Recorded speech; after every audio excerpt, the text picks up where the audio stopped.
see if I can't get these a little bit more equal.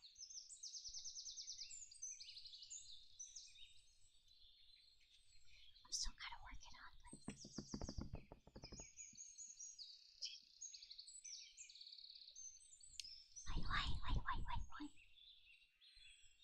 Someone's knocking on your door.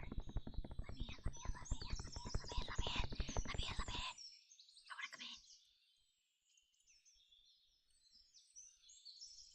I'm gonna turn the gain up. Okay.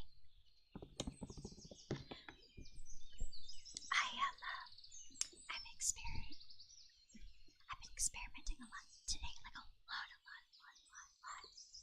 Like, I found out how to use multi-stream. 2, how to increase the volume of my audio. And 3,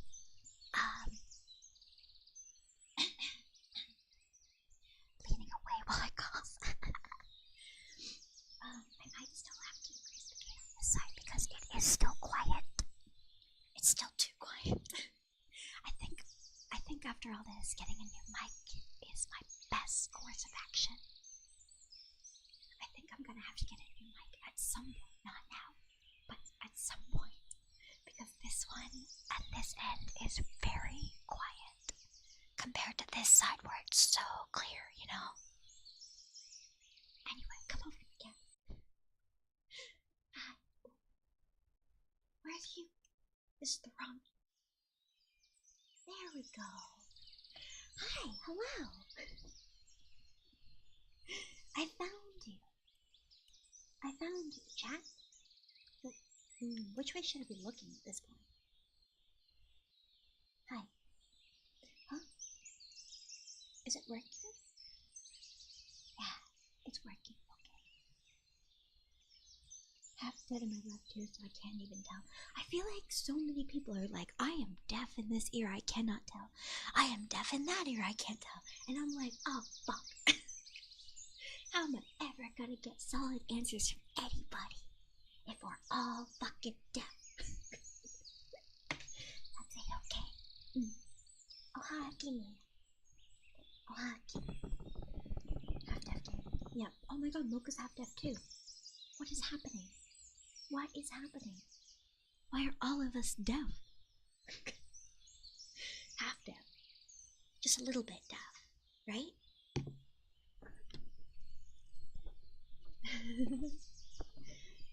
Yeah, it'll happen. So, I think I want to, while I'm here, do something really quick. I'm gonna get rid of this limiter. I'm gonna add it in again, so it's default.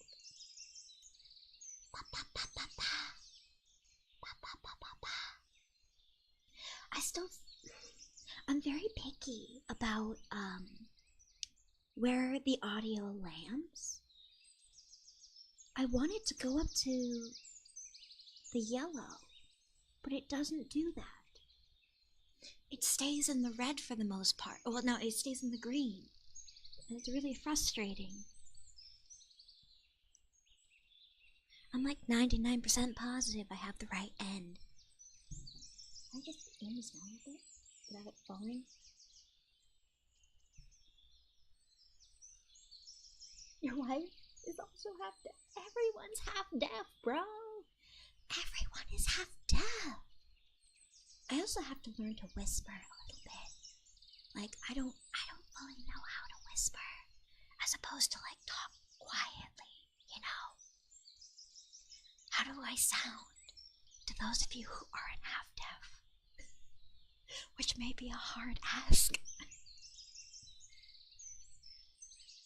It's definitely too quiet.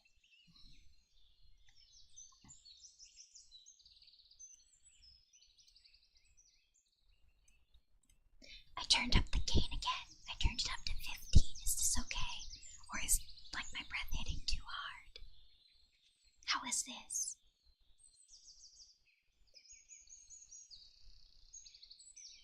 I mean, to be honest, I feel like it's going to be bad either way. we doing here? Do we want to die yet? Because I do. Seems good. Seems good. Okay, well, I kind of do want to, like, you're gonna have to put a lot of trust in me with a gain this high. It's very high.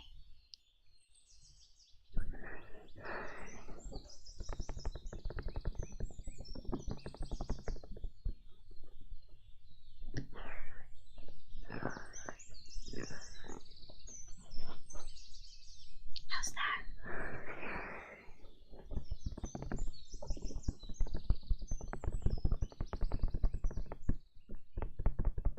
I think the left side is louder now.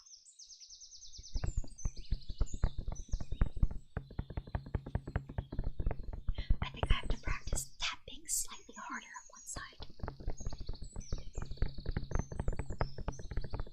Because as we all know, this microphone is completely effed up. Okay. So, as opposed to last stream, I think that this ASMR stream is going to be me. I'm not going to speak quietly or softly, I'm just going to whisper. So it may be a little bit rough on my voice. Okay?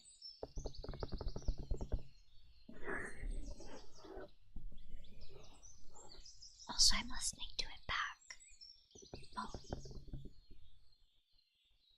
This time, can you guys hear the nature sounds as well? It's mostly just birds.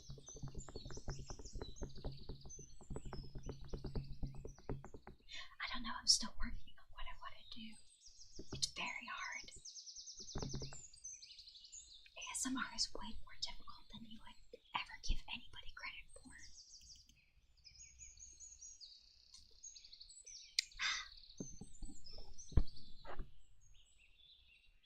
Especially when you have 30 sound sources for other shit.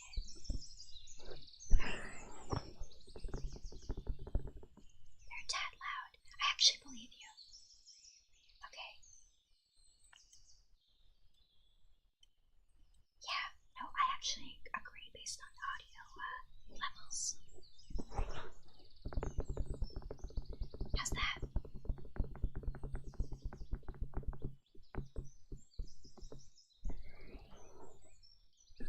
How's that compared to my voice, at least? Okay. Well, with that, I think we're actually going to start reading soon, okay? So we're going to start with where we left off last time, which was Grimble's Guide to the Faewild. We're going to see how the audio is if I speak a little bit louder, okay? I'm gonna move this toward me. And if you hear my stomach being grumbly while we read Grimbles, I just ate, so it should go away soon. Okay. But here we go. Round 2 of ASMR D&D, which I'm really excited to say is one of my favorite things to do lately. But yeah, I do have the PDF now. And last we left off, we were talking about siblings, which is built around, as well as I think his name is pronounced Pockeii.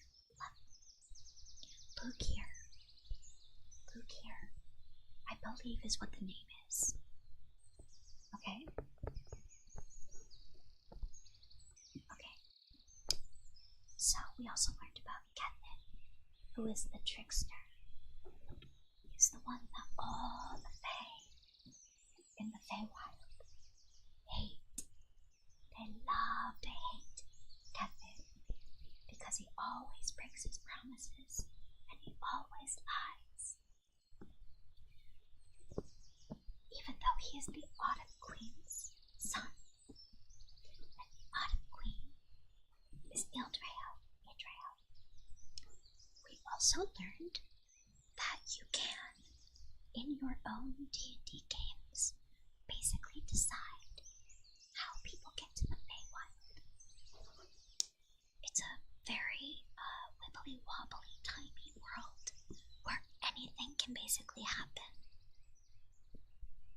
And there's a lot of different kinds of creatures that live there, and a lot of different courts. And you're free to make your own courts and your own campaigns. But the main ones are the Seelie and the Unseelie, as well as the...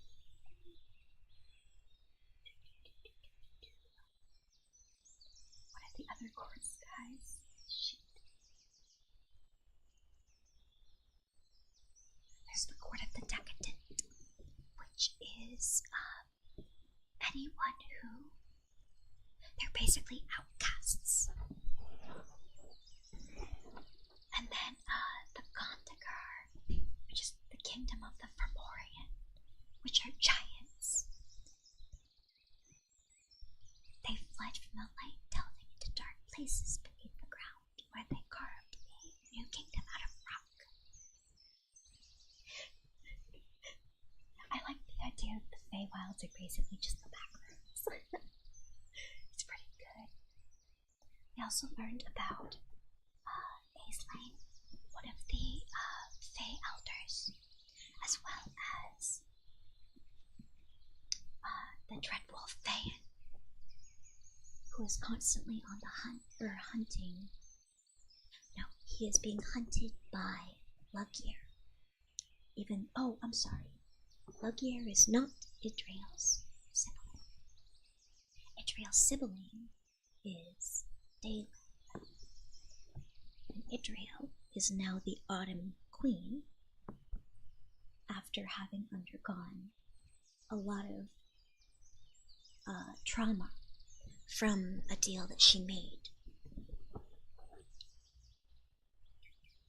But she is now she's fairly I wouldn't call her cruel, but I would call her maybe a little bit cruel. Maybe when you first meet her, she'll probably be rather friendly, maybe willing to make a deal, willing to get what she needs from you, and vice versa. But if she's ever jealous of you, or if she ever perceives you as a threat, you're as good as gone. And she will associate anyone with you and subject them to great torment as well. But where we left off is we had just finished up talking about Idriel, and we were going to start talking about her brother, Dalen, known as the Shepherd.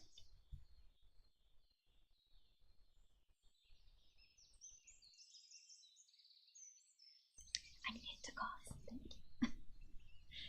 Okay. Check one thing before I start. Okay.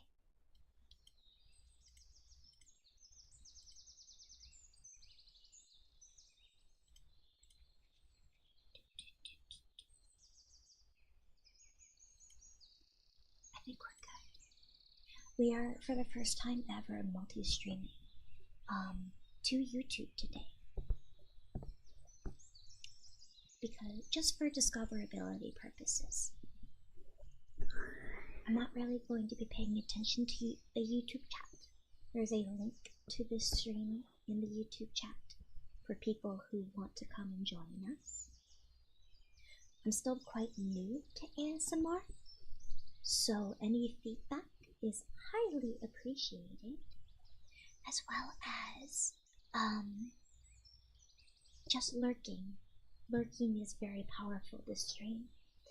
If you don't want to listen, then tabbing out and muting the stream would be very preferable, because it's difficult to get people to come to ASMR because they're not used to it for me. And I'm still new. I hit my mic.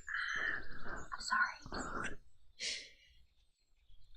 So yeah, that kind of help is very much appreciated. Okay.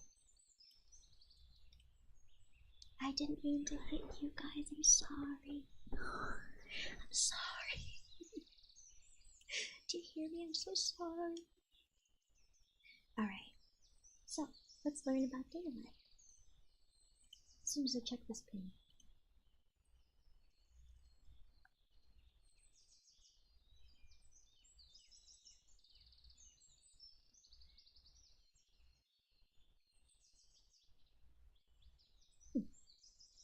Okay, sorry, I had asked a friends for some advice and they directed me to some other people who might be able to help in the future, which I'm very excited about.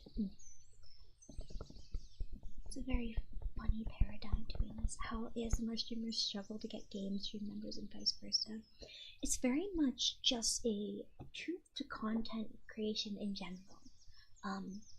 When people come in expecting a certain type of content, it's very difficult to get them to go and experience your other kind of content that you want to provide.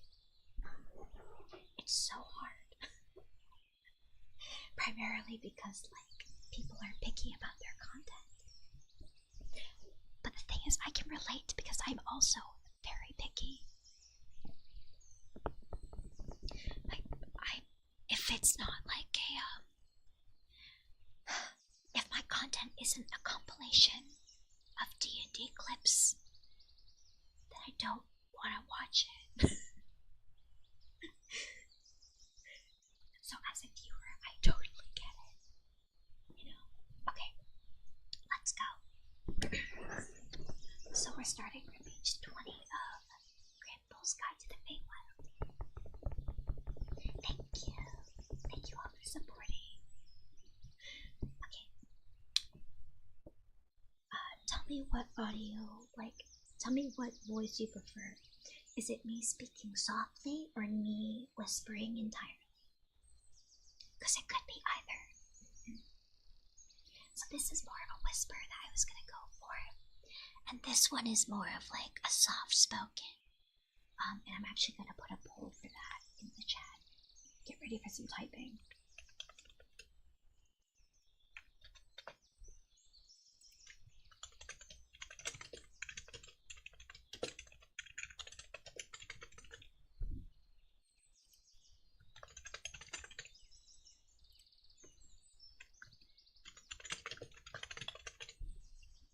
Leave that up for 2 minutes.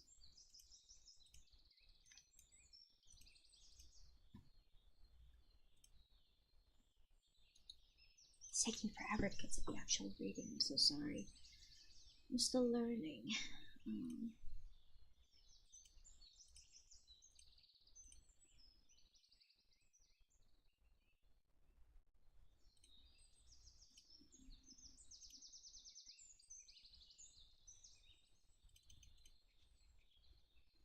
I lost how to get to a certain place in YouTube. There we go. Reopen last closed tab without it.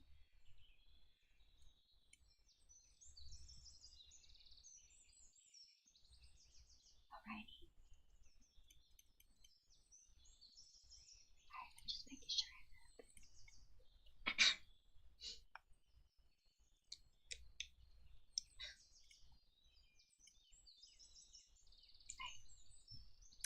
David is the brother of Idriel, the leader of the Seal. He is caring, generous, and slow to anger. He gently guides those who come to him for aid or advice, helping where he may, and offering shelter to all those in need. In many ways, David represents many traits that are contrary to the nature of the Fae: structure, law, order, stability. This makes many Fae wary or untrusting of him, which led to the spirit of the departed from the Eladrin, who eventually built the city of Sun Hollow in the Amberwood, and even the formation of the Court of the Decadent. Those Fae who do come to trust Daelith enough to live in the Sun Hollow find their normal emotional swings more muted when in proximity to him. That might be everything they have on him. Oh crap. Alright, that's alright. Let's get rid of that. Okay. The next section is actually just called the Keeper. In the most powerful city in the Fae, the most powerful of the Fae Elders, the keeper of the closest thing to God or demigod of the Faewild. The keeper has no discernible gender, shifting from one form to the next to maintain its anonymity as it travels across the Faewild, observing and recording the stories as said events unfold. It has appeared as a lanky aged fawn made of rotting wood and thick moss, a tiny half-sized satyr with white fur carrying a large book, an old woman weaving upon a tapestry, and even as a pixie, dogging the steps of a band of adventurers with small pranks. Legend says that the keeper weaves the stories it records into the fabric of the Faewild itself, sustaining it. Some even believe that were the keeper ever to stop recording, that the entire Faewild would slowly unravel into nothingness. Now we've moved on to a section called Noteworthy Fae, where we're going to learn about other types of Fae that may be in the Faewild. So,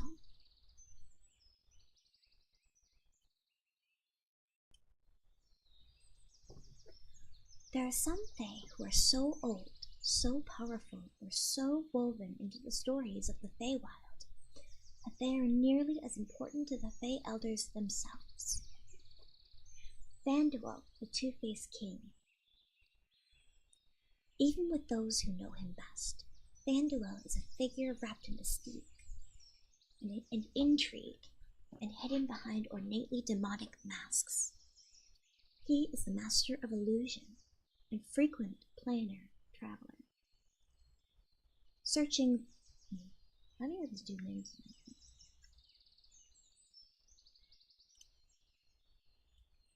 There we go. If the text is bigger, I can read it easier. He is a master of illusion and frequent planar traveler, searching out those in need to offer them bargains in exchange for their servitude. A cure for the disease, a fortune in gemstones, true love. Nothing is beyond his promises or his abilities, if you are willing to accept the cost. Hi, Sari. Welcome in. Welcome in, everybody. Hello. Hello. I hope y'all are doing very, very well today, and I hope you had a lovely Thanksgiving. And I hope those of you who are planning on doing some Black Friday shopping are very fruitful in your endeavors. Okay?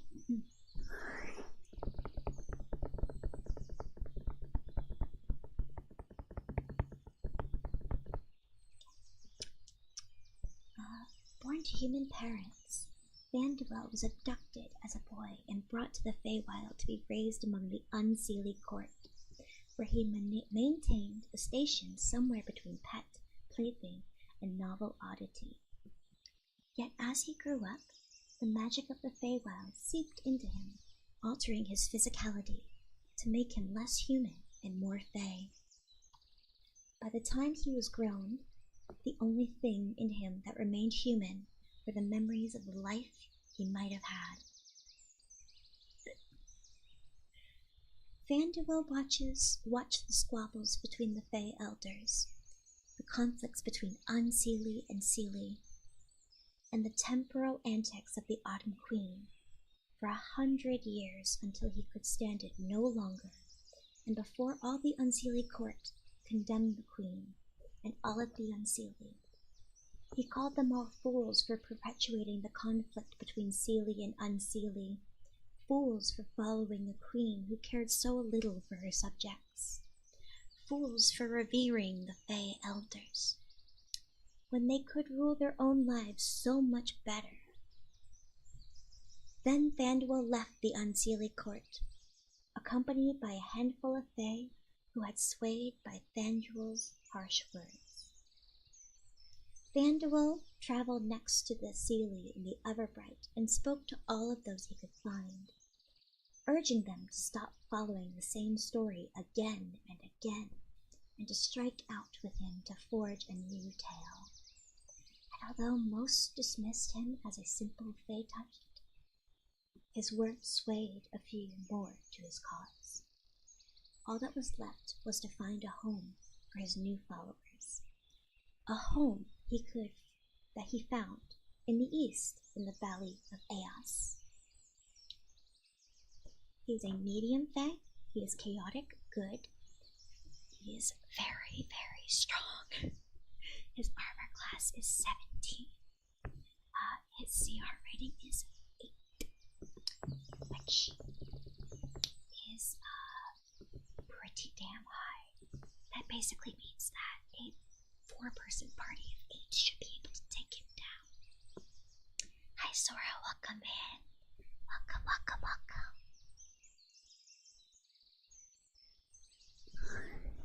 Okay. He also has some legendary actions and some legendary resistances. Very powerful man. And he wears a red mask with horns. Actually, should I'm gonna send a cease and desist to Wizards of the Coast because those horns look an awful lot like mine. Anyway.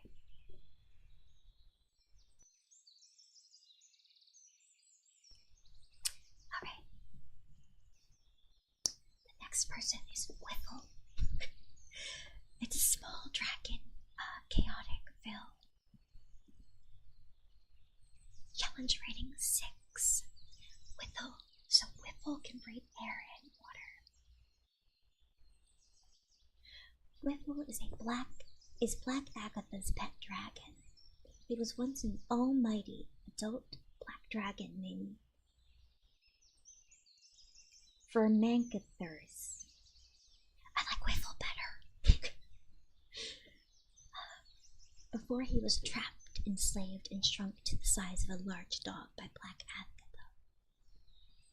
He begrudgingly obeys the commands of his mistress, knowing that her power far exceeds his own, even were he his normal size. However, he is always looking for some way to subvert the hag and escape her control. So when it comes to Black Agatha is a hag of exceptional age who lives deep in the murk midden atop a small hill that stands like the island amidst the swampy surroundings. Her home is made from the hollowed out tree topped with a giant-sized skull that serves as a roof. Like all hags, she loves to make bargains, but equally enjoys offering tainted gifts, which she knows will bring about the ruin of the receiver, an act that she has become furious for after offering a young Ildrail a glimpse of the future. Oh, I see. So Black Agatha was the same hag that made a deal with Ildrail, right before she became the Autumn Queen. Millennia ago, I can read. Millennia ago, Agatha had 2 sisters, whom she devoured and absorbed into herself, giving her the ability to split into 3 equally powerful copies. Black Agatha has appeared on many planes throughout the multiverse, offering her tainted gifts. She also employs a number of warlocks to gather souls on her behalf, offering them a portion of her own power in exchange for their service. Unbeknownst to these warlocks, this gift, too, is tainted, slowly morphing them and their astral bodies into those of hags. Never make a deal with a hag. So we have a story and a sticky note on the side. Oh, said the hag, tapping one long iron fingernail against her bulbous chain as she stared down at the twin girls. Wow! Trashy plus thank you for the 23 months. Welcome back. That's almost a year. Welcome, welcome, welcome, welcome. Welcome, welcome, welcome, welcome. Enjoy your emos, okay? How quaint. I too used to have sisters of my own. Oh, sorry, 2 years. My bad. I streamer, I girl, I fox, I bimbo, no math. Anyway. How quaint. I too used to have sisters of my own, if you can believe it. 2 of them. She paused, smiling in fond remembrance, until I ate them. First, I sipped their souls away, then devoured their hearts and their eyes, their spleens and their livers. Next, I carved and ate their meat, and when it was gone, I crunched the bones too. She sighed, remembering from long ago. Now let's see your fingernails. I recently gave away one of mine and could use a replacement. She has a CR rating of 18. Wow. So she is very much in source material, an endgame boss. The hag of all hags. Legendary actions, including making an extra claw attack, stepping through the ethereal, and this is called weird magic. Black Agatha uses one of the weird magic items on her person. When you use this ability, choose from one of the following spells.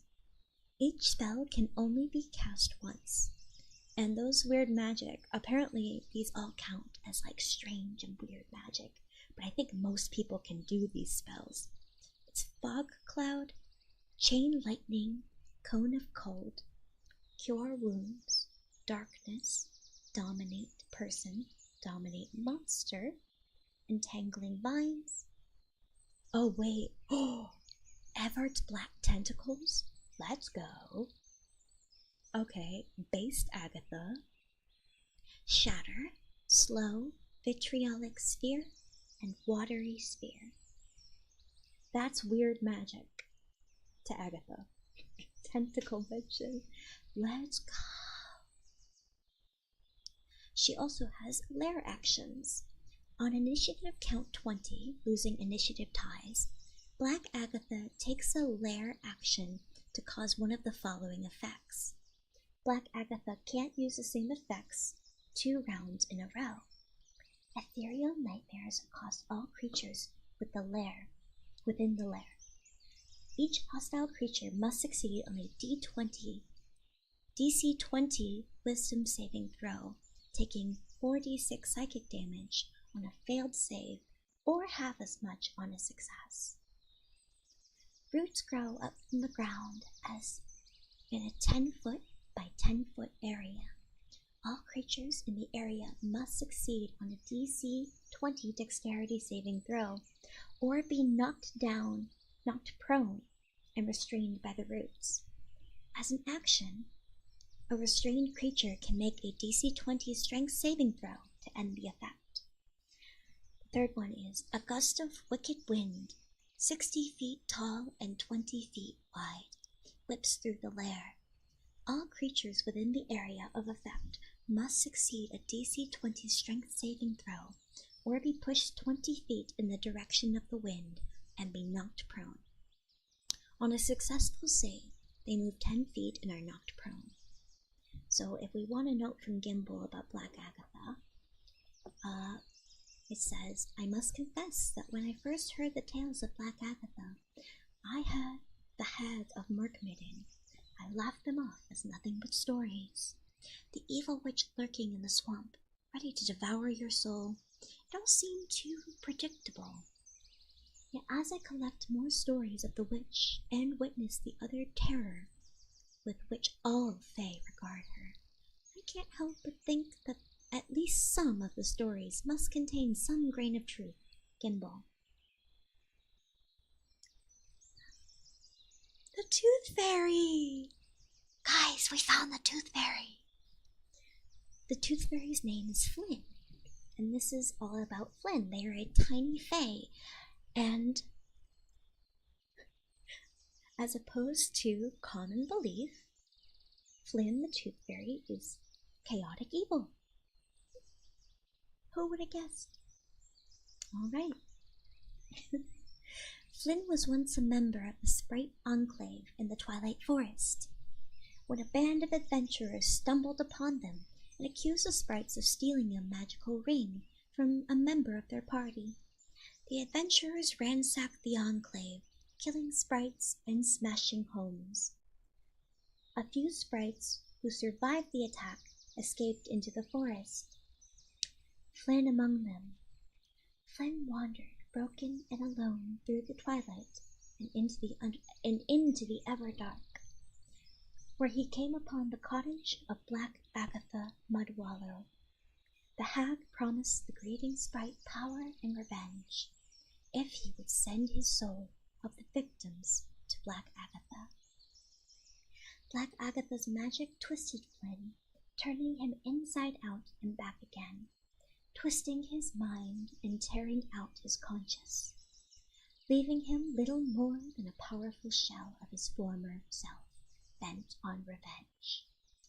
Flynn wanders the Faewild in search of travelers from other planes, on whom he can exact his revenge. Humans, dwarves, elves, anyone who is not Fae. He has earned the nickname of the Tooth Fairy due to his habit of removing the teeth from each of his victims as a trophy. He has collected hundreds of teeth, which he keeps in his lair in the Twilight Forest, where his enclave once lived. Spooky, scary Tooth Fairy. DM's notes. Flynn tries his best to stalk and isolate his enemies before engaging them in conflict. He strikes only when he believes that he won't be overwhelmed by multiple opponents, locking down his prey with command and hold person before draining their life away.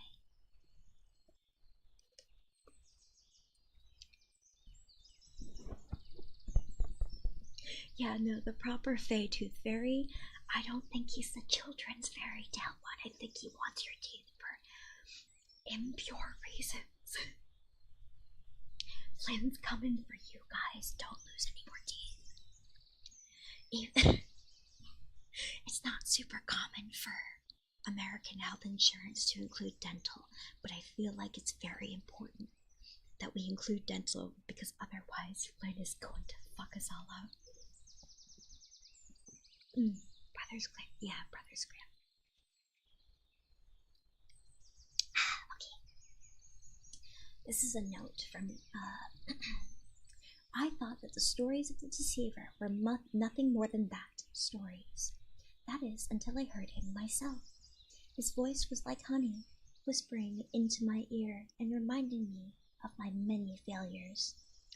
That voice planted a seed of doubt and self-loathing, nurturing it day after day until, lucky for me, Daleth found me before it was too late. He wrapped his arms around me, and a fog I didn't even know had grown up around me and lifted me, and I was myself again. That actually wasn't about the Tooth Fairy. That one was about the upcoming character, Caramel, the Deceiver. So this is Caramel. He's a medium Fae, chaotic evil.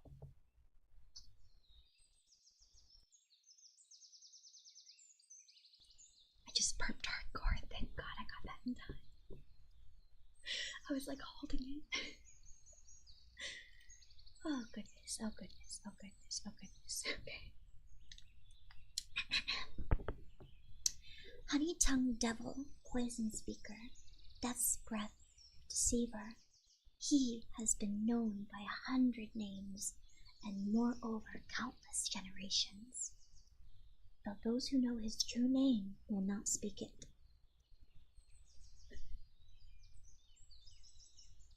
You're not getting the perk. Not in ASMR, hell no. Though those who know his true name will not speak it, lest it give him power.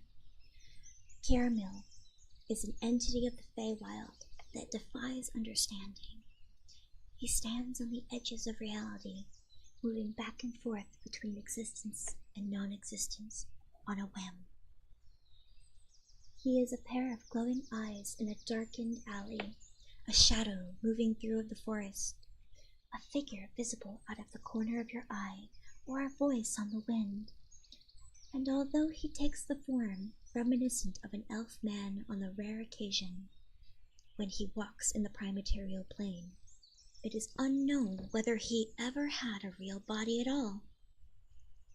The deceiver stalks silently, peering into the hearts and minds of his victims, searching for flaws and insecurities that he can leverage against them. When he reveals himself, Caramel's magic seeps into the mind of his victims, making them more pliant as his honeyed words turn them against themselves, leaving the deceiver to feast on his victim's self-hatred. A DM's note is that Caramel's subversive aura serves only to make his victims more pliant to his spells, but causes bad luck to those caught in his vicinity. Some superstitious Fae settlements became wary of Caramel's presence if there is an unexplained string of bad luck. Now we have the Puppet Master. Beware the Sildine of the drowning. Hang on, let me see if I can get my head around this. This is a tough sentence. Beware the Sildine of the drowning, and beware the Nesm of the Wanderwood. But above all things, beware the theater. If you see it, turn around and go back the way you came. Those who get too close to the theater never leave it. Now we have the description. The Puppet Master is a powerful, ancient Fae, surrounded by mystery. He is regal and aristocratic in his bearings, and always hides his true faith beneath a porcelain mask. His true name has been long forgotten, but his reputation and the reputation of his theater have only grown more infamous, and few who meet him ever escape the theater to tell the tale. The Puppet Master uses his ample magics to dominate those who enter his theater, turning them into members of his audience and performers on his stage. The theater is a round, whitewashed building with oaken timbers and a vast, empty market surrounding it. The market stalls are stocked with trinkets, mugs of ale and wine, food still sizzling on the grills, but not a single vendor or patron in sight. Only the muted sounds of laughter and cheering from the crowds within the theater. Those who enter the huge wooden doors find rows of tiered wooden benches filled with audience members, their attention fixated on the round stage at the center of the theater, acting out the Puppet Master's dramas. The theater seems to appear and disappear in different places of the Faewild, having been recorded in all Morningtide, Everbright, and Twilight. From the western shores to the razorgrass fields. Whether it is physically moving around, or whether it is some magic of the Puppet Master that is drawing victims toward the theater is unclear. But those who see the theater and try to navigate around it sometimes find themselves standing before its doors.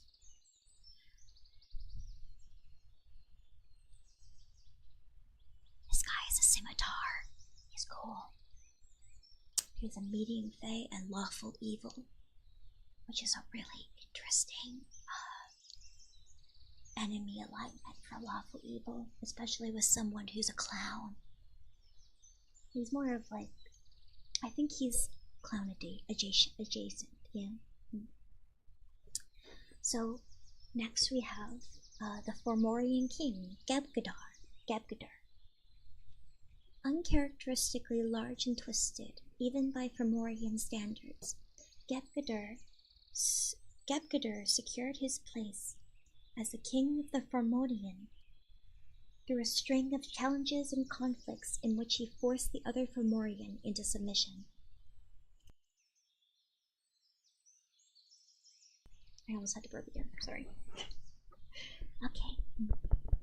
With each enemy he vanquished, he absorbed their curse into himself, a technique, it is rumored, he learned from the Fae elder Kethen, who had knowledge of his mother's curse and how it may be twisted.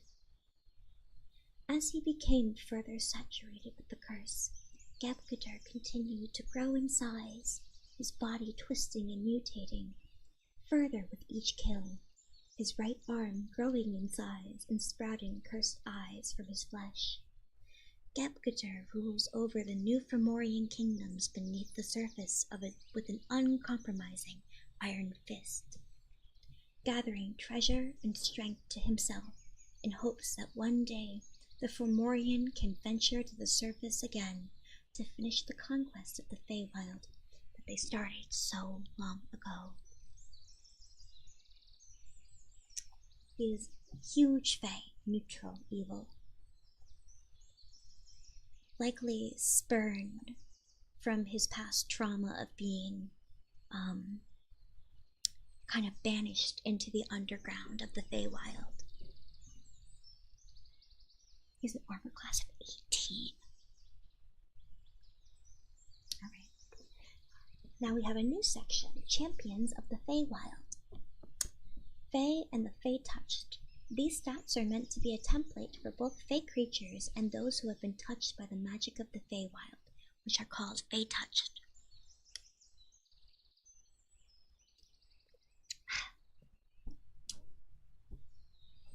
It looks like this is mostly the player creator section.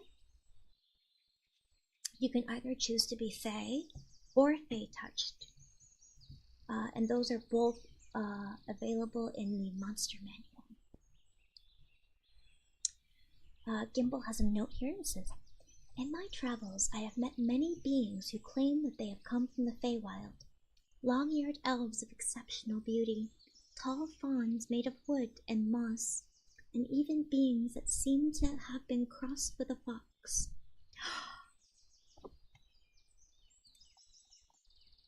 Guys, that's me. That's me. I'm from the Faewild. I knew it. I knew it. I never quite believed it possible that such diversity could exist among beings that all share a common ancestry, especially considering the similarities between races of my own home plane, humans, dwarves, gnomes, and halflings. Yet the further I venture into the Faewild, the wilder and wilder the Fae I come across. Gimbal. Welcome in, Nico. Thank you for stopping by. Thank you as well, Coral. Welcome in. Alright, we're gonna skip over the character creator stuff. But I will describe some of the categories here.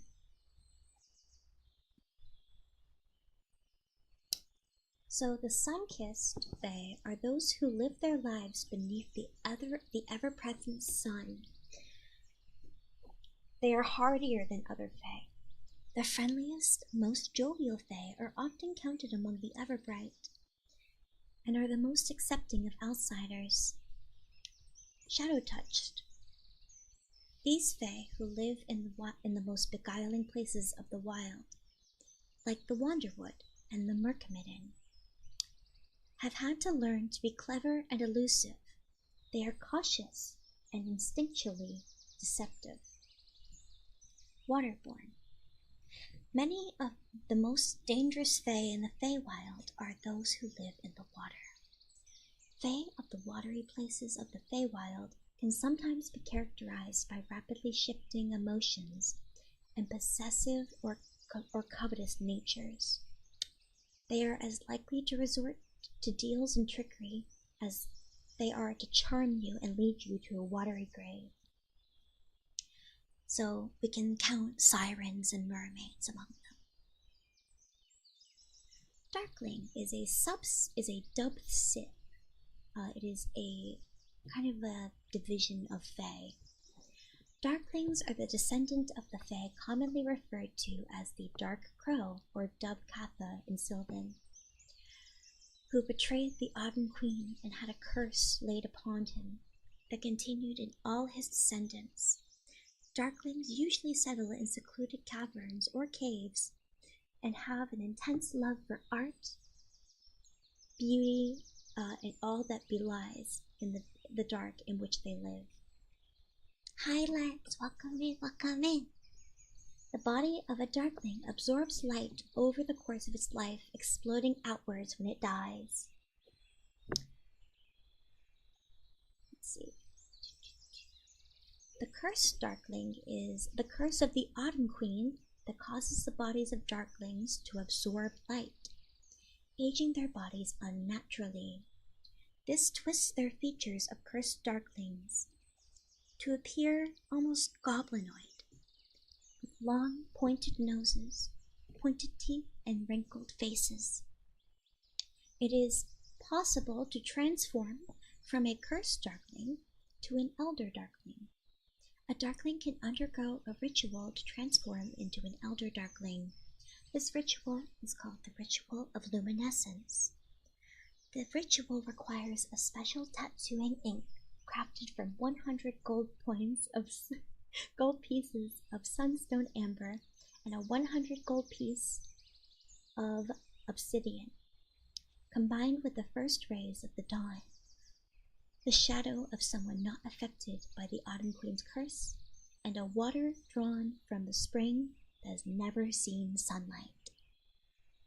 If a player successfully completes the ritual to transform from a cursed darkling to an elder darkling, they lose the benefits of the cursed darkling subclass and gain the benefits of the elder darkling subclass.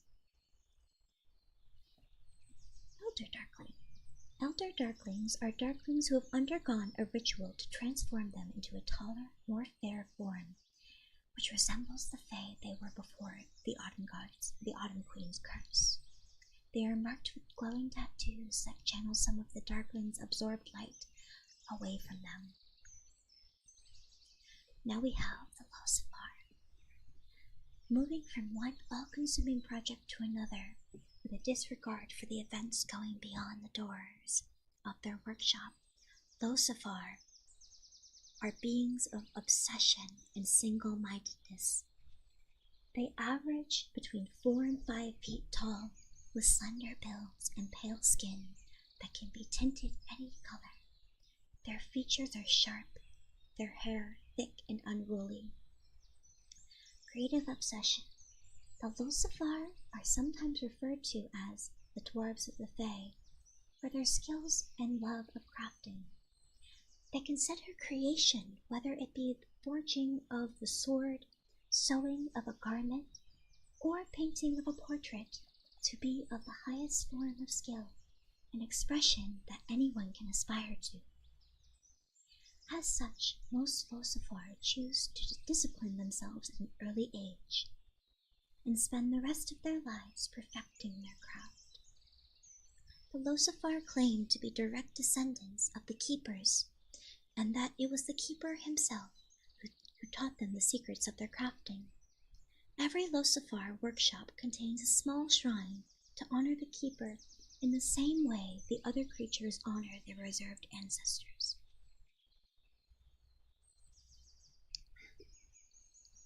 Beautiful designs. A network of twisting vines crawling up the length of the blade. Blue, crisscrossing bands painted on the border of the portrait, a complex silver web embroidered into the hem of the cloak. Items crafted by the Lucifer can usually be identified by the intricate patterns that are etched and woven or painted onto them. Each pattern is unique to the Lucifer, who made it and incorporates references to the things that the crafter holds most dear, whether that be a small symbol to represent a loved one, a styled image of the face of the keeper, or a mathematical pattern read in the numbers of branching lines. Hi Darius, welcome in, welcome in, welcome in. Vein crafters. Most Lucifer avoid the bustle of large communities, preferring to live solitary lives, or in small communities, where they can focus on their craft. However, these tendencies often clash with their desire for their wares to be admired by others, leading many Lucifer to build their workshops among well-traveled thoroughfares and maintain odd hours of business dictated by their current moods. I'm glad you like it. I'm really glad. So, there's a note here that says, when Ildriel was young, before she came to be known as the Autumn Queen, she wandered the Faewild alone and weeping, her soul heaving with the secrets divulged to her by the hag of the Merkmidden. She wandered through the twilight, and finding a tree carved from a single piece of marble, lay down to rest beneath its branches. When she awoke, a being with silver skin and eyes the color of the summer sky stood over her, studying her. "How came you to the door of my workshop?" he asked, "and why do you weep, even in your sleep?" Ildriel, who had been wandering alone in the wilds for untold days, began to cry anew, the story of her brother and the hag pouring from her lips, along with the secrets the hag revealed to her. The strange being looked at her with tears in his eyes and said, "Such sorrow, such pain. Were that I could take your pain upon myself, I would. But here," he said, waving his hand and revealing a hidden entrance into the carved marble tree, "come into my workshop, and we will see if I can find something to give you cheer." So we can surmise that Ildriel, the Autumn Queen, is very, very close with the Lucifer because they helped her in her time of need. So, we have a sorceress origin here. That is very fun.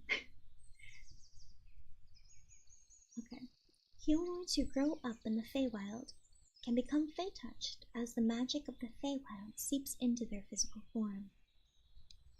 Sometimes the connection between the person and the Faewild is stronger, and the magic of the Faewild alters them on so deep a level that it gives rise to the Fae Sorcerer.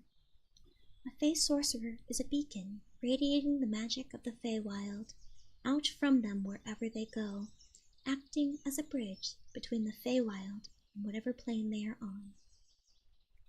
I don't know how this is different from a wild magic sorcerer. I think it might just be...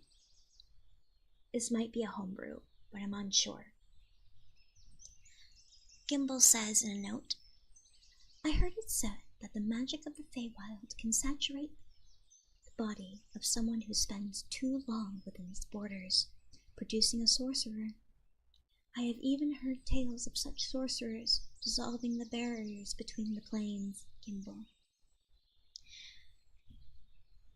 And this whole page just goes over feats and things like that. So if you guys want to check that out, you can.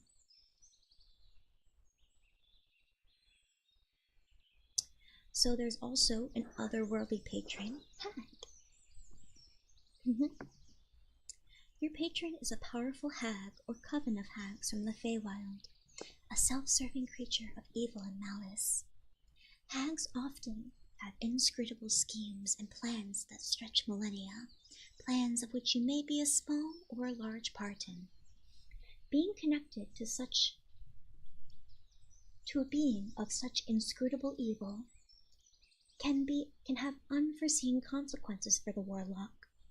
A desire for dark places, experiencing a feeling of delight, which can cause harm, an unexplainable desire to capture souls. The hag's power can even begin twisting the warlock's ethereal body into that of a hag. Witch marks. Warlocks that make their pacts with hags can manifest a mark called a witch mark that mars their skin. Some believe it is a result of their body rejecting the tainted magic of the hag, while others believe that the patron hags mark them as their own, or simply out of jealousy for their beauty. Weird magic. We talked about this before. Starting at level 1, you gain the ability to undergo a ritual to create an object that stores a spell for later use. The ritual lasts 1 hour and requires materials with 10 times the imbued spell level to complete. The imbued spell can be any spell which you can cast. Alternatively, if you gain access to a spell book, you can attempt to imbue an object with a spell from the book, even if it is not a warlock spell, so long as it is a spell level which you can cast. To do so, you must succeed on an Arcana check with a DC equal to 12 plus the spell's level. As an action, you and another creature can destroy the object to release a spell. Casting a spell in this way does not require the use of a warlock spell slot. Weird magic items include a magic mirror that when shattered produces a cloud of daggers, a dried husk from a beetle inscribed with magic runes that when crushed casts an inspect spawn spell or swarm spell, a bottle of wasps that when uncorked releases a swarm of wasps that stitch wounds together, or a mummified toad that when released that when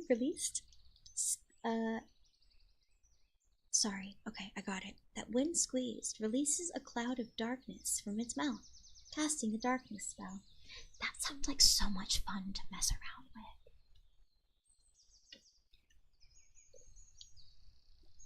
Those are just some items that you can make. You can basically do whatever you want with them.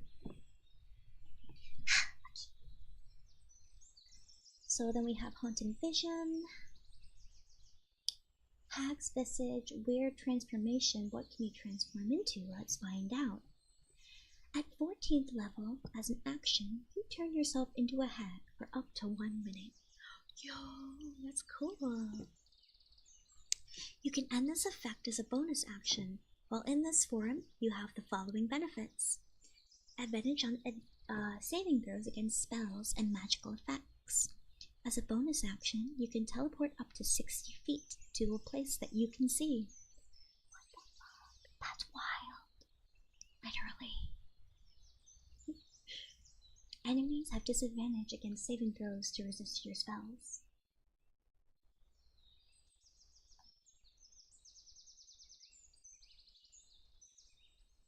There's a little bit of information about using the player's handbook classes.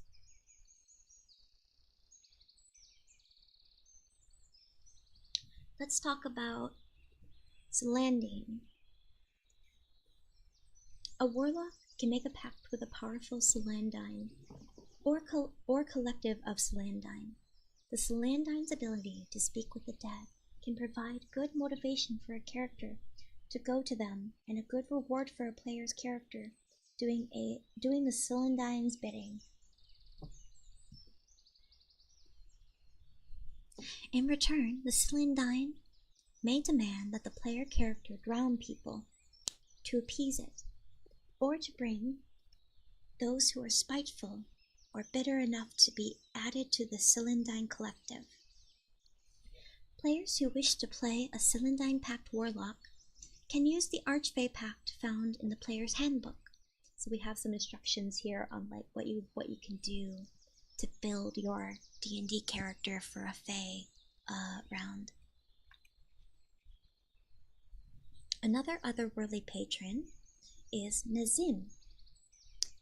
A warlock can make a pact with a Nazim broodmother. Oh, a broodmother. Okay. A giant, intelligent arachnid creature of the Faewild that controls strong illusory magic. Broodmothers are cunning by nature and are always looking for new places to overrun and new prey to devour. They are eager to grant power to those who think they might be useful tools in achieving their aims. Players who wish to play a Nazim Pact Warlock can use the Great Old One Pact found in the player's handbook. Alright. Now let's learn about some places in the Faewild. Morningtide, land of the dawn, where shadows stretch like long grasping fingers across the landscape and an endless fog rolls in off the southern seas. Morningtide is the place where the illusionary magic of the Faewild is strongest, far from both the seelie and unseelie, where Fae go into hiding when they don't want to be found. Siren Spires. 100 spires of a blue-gray stone piercing the surface of the water and backlit by the rays of the oncoming dawn. Each spire is riddled with a webwork of tunnels and passages carved down into the rocky spires by the incessant battering of waves. From those tunnels issues forth a haunting melody that echoes out across the water.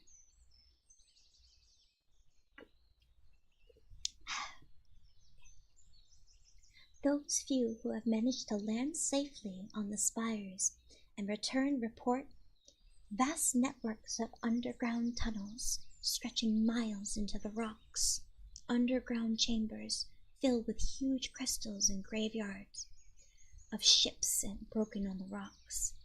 Yet the source of the haunting song remains a mystery. Shroudwood. The Shroudwood is a place of illusion and mystery, bathed in the half-light of dawn and cloaked in the endless mists of the morning tide. Those entering the mists of the Shroudwood describe the feeling of being watched by some intelligence and hearing barely audible whispers just outside their hearing. The mists amplify the illusory magic of the Faewild, manifesting illusions drawn from the fears and desires of those traveling through the forest. The Shroudwood is home to the Dryads, Losifar, and the Eladrin of Dream Grove, who have come to be known as the Departed. Mists of the Shroudwood, infused with generations of departed magic, the mists of the Shroudwood serve as more than just projection to its denizens. They who have lived their lives within the Shroudwood have learned to tap into the latent magicals suffusing the mists to quickly transport themselves from place to place within the mists. Any creature who has the ability to travel within the mists of the Shroudwood can merge into the mists and travel at the speed of 240 feet per round. Wow! And can pass through spaces as narrow as 1 inch, but must enter and exit in the mist. Dream Grove.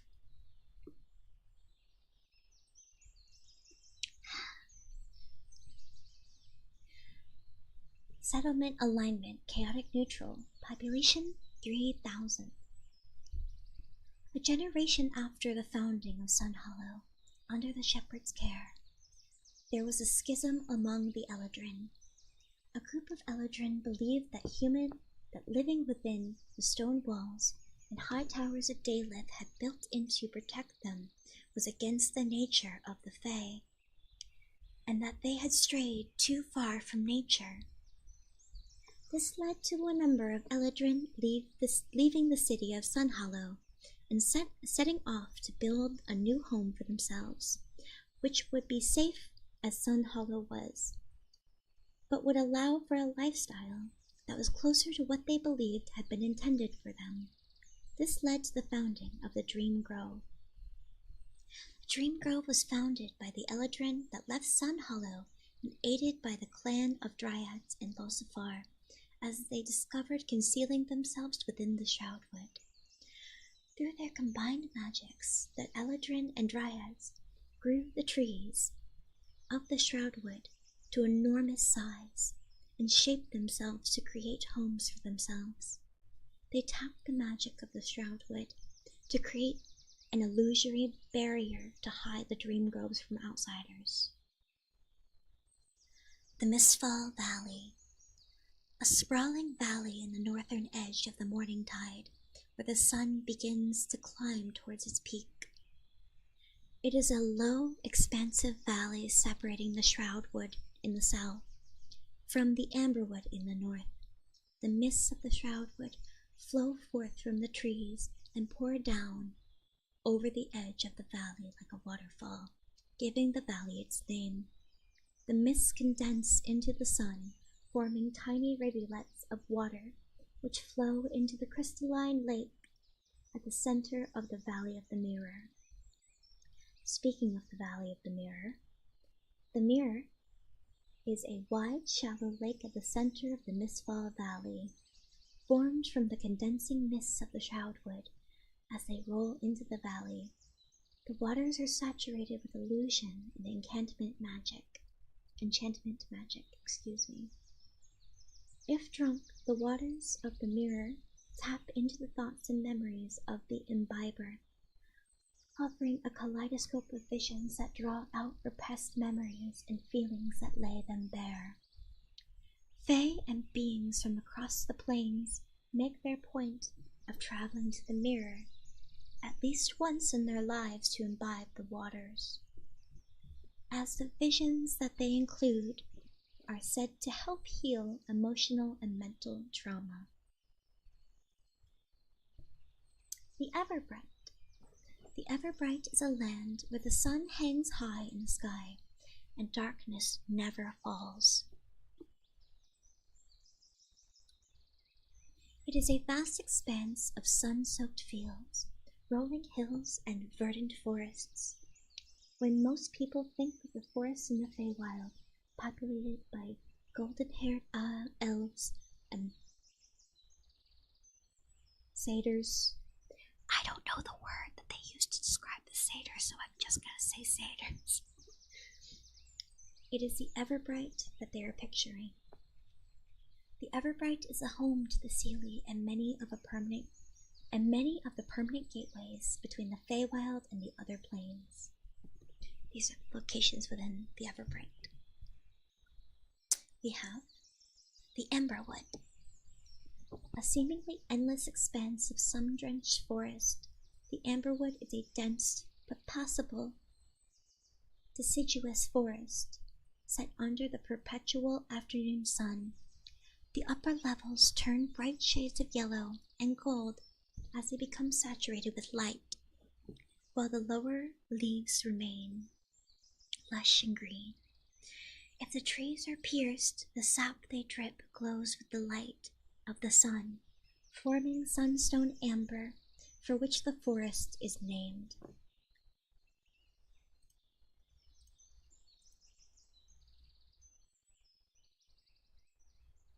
Alright, I'm just checking stuff out. Okay.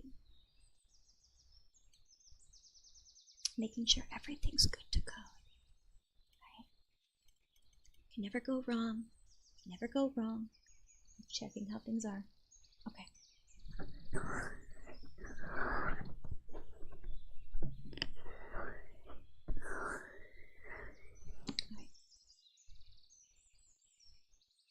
The Amberwood separates the Mistfall Valley in the south of the Razorgrass Fields.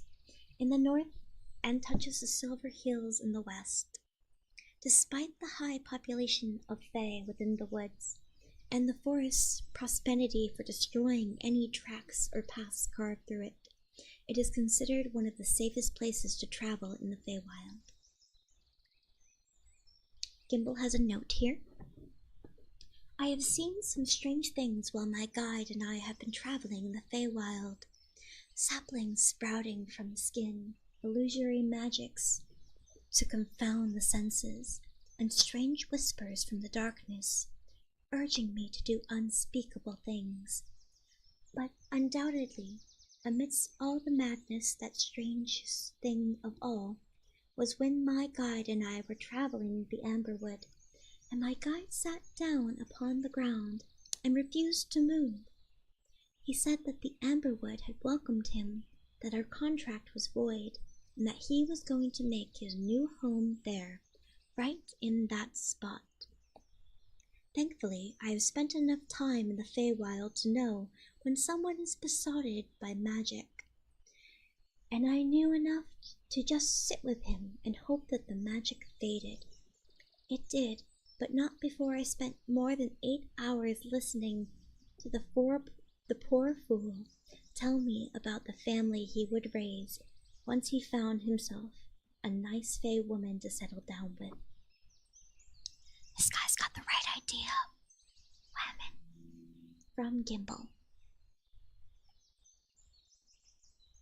Conscious forests. The Amberwood in the Everbright and Wanderwood in the Twilight each have an overriding consciousness that ties the forest together. These consciousnesses are generally believed to be responsible for both the feelings of welcoming warmth experienced in the Amberwood and the disorienting effects of the Wanderwood. What caused these particular forests developed in this way, when others did not, is a mystery. Druids and archdruids have attempted to communicate with these entities with minimal success, but their presence is undeniable to any who have ventured in the forest. Amberwood. Those traveling in the Amberwood feel a comforting warmth of jovial feeling, while beneath its canopy, the forest also attempts to maintain the appearance of a neutral, untouched forest, quickly eroding paths and swallowing up any evidence that intelligent beings had passed by, usually through the accelerated foliage growth of trees. While the Amberwood, let me get back on track. While in the Amberwood, characters have the advantage on the wisdom saving throw to resist Fae magic effects. That's all you need to know. The Razorgrass Fields. This is also in the Everbright. To the untrained eye, the Razorgrass Fields are little more than a gently rolling expanse of pale grass, drooping at the head and colored with a scattering of pale red speckles. Small trees dot the vast grassland, but there is no other sign of movement or life, leaving it eerily quiet. Yet, like many things in the Faewild, it is more than it seems. When creatures pass through the grass, jostling its leaves, the head of the grass whips violently, back and forth, rendering anything that it can touch with the razor-sharp edge of its leaves. Because of the razor grass, the only life that can be found in these fields are small creatures that can live amongst the stalks of the razor grass, beneath the reach of its leaves. It is rumored that a colony of rat-riding brownies lives somewhere amongst the stalks of the razorgrass fields. I'm gonna try not to laugh at that. That's so funny. Good morning, Weishi. Ohio. Ohio gozaimasu, Weishi. I forgot I can kiss you guys more. Are you okay with that? Is that too like invasive? Are you guys okay with me like giving you more kisses while you read? Or is that like not something you want? Because some people are just like, I just want to know D&D stuff and they want to relax, but then like I come in and I'm like, mwah, and you're like, huh, what? What was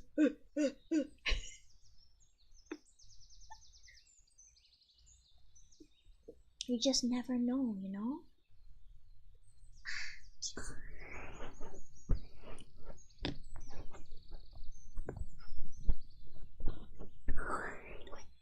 Quick massage break. I just need to rest my voice for a second.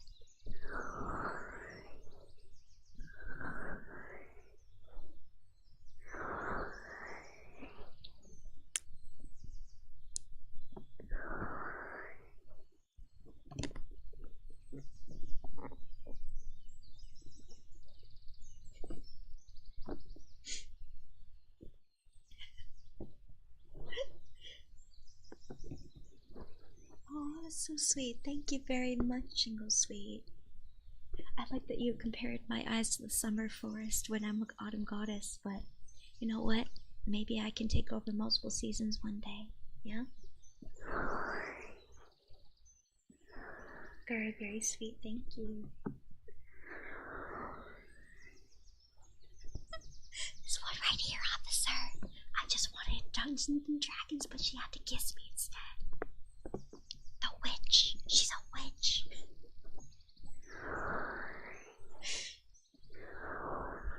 Burn the witch. Burn the witch.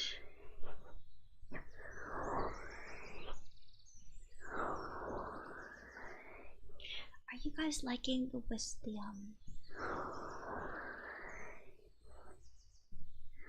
you guys liking the way that I'm talking? Do you want me to stick to like a whisper like this, or are you okay with me going up to this where I have more of a voice in it? Just let me know, okay?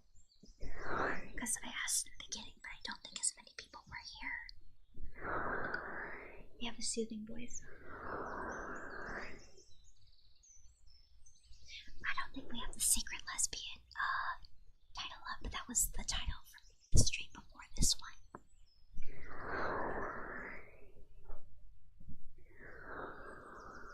I'm glad. Okay. It seems like a lot of people like it. Or just don't mind either way, which is good.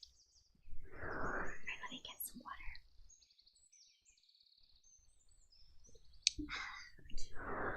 I am not going to be yelling today, but maybe one day, when you least expect it, I will shatter your trust in me. It will all be over. No more Pockeii ASMR. Shut up, Foca, you're so sweet. I think that my number one fear is hurting you guys. I don't ever want to hurt you. Ever. It makes me very upset to think about what I could do to your ears. I will protect you. You're all mine. You're all mine, Chat. It's okay, I've got you. You're all mine. We're gonna learn about D&D together. There's nothing more wholesome and inviting.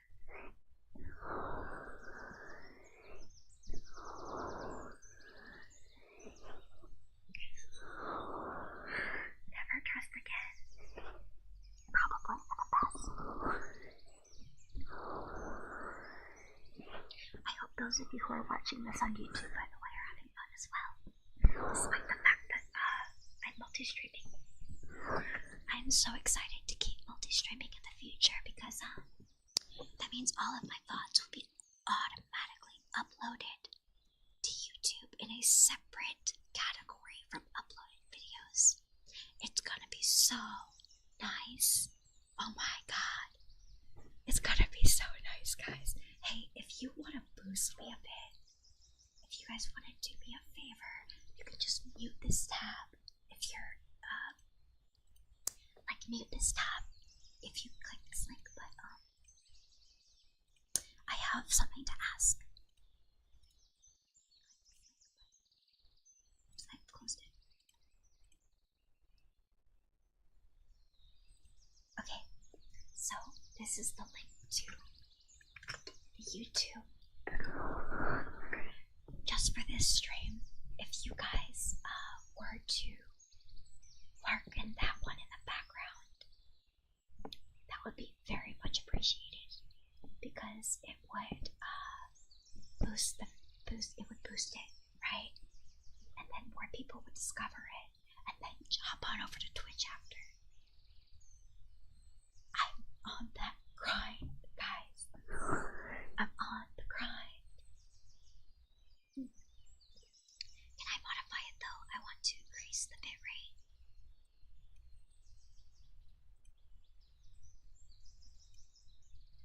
Is it possible? Maybe later. Yeah, I'll figure that out later. Yeah, double tipping. Let's go. Yeah, we're double tipping, motherfuckers. I'm only reading Twitch chat, but just for discoverability, I'm on YouTube as well. And also for ease of upload. God, it's so much easier. Do you guys have any idea? It's gonna be awesome. I'm so excited. I just want to thank Twitch for allowing us to multi-stream. As long as we don't merge chats for some reason, it's kind of goofy. But yeah.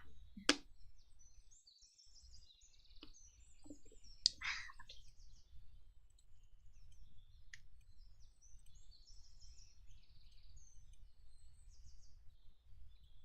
Awesome. Sick, nasty, fucking dude, thumbs way up. Let me rest for a second longer. I'm gonna eat some food really quick. Hang on.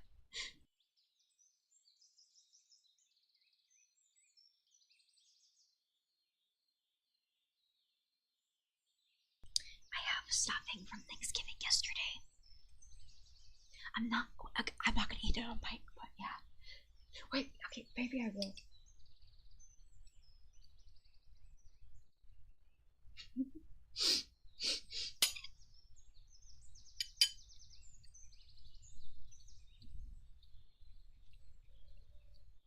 Thank you for the resub, never mind.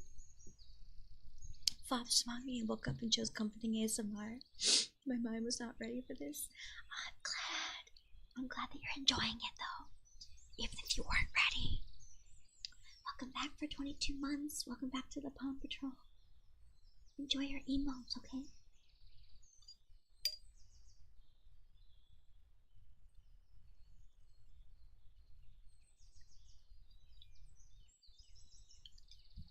Try to be very quiet so I don't kill your ears.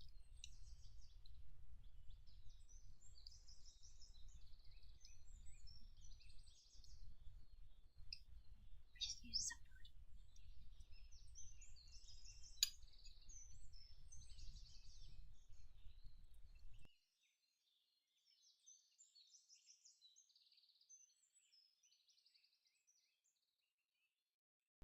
Oh my goodness gracious, Zero Hack, thank you for the prime. Albus Gamer, Albus the Gamer, thank you for the follow. Welcome, welcome, welcome. Welcome everybody. Welcome, welcome, welcome. Welcome, welcome, welcome, welcome. Welcome, welcome, welcome. Thank you guys for the hype train, by the way. Enjoy your emotes, everyone who subbed, okay? But yeah, just so you guys know, setting off alerts will not appear on stream at the moment, so we're safe. So if you want to like subscribe or follow, don't worry, you will not be. I have set everything up properly this time. I swear. I did it right. Also, if any of you have any desire and the means to donate to the model fund for the new design, which by the way I'm going to post in chat now. Oh fuck, excuse me, I knew that was gonna happen and I didn't stop it from happening. Here we go chat, I've done it now.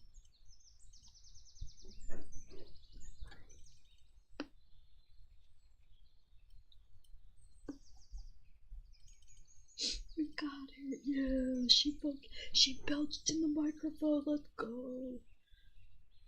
If only she could belch in our microphones every day, right, chat?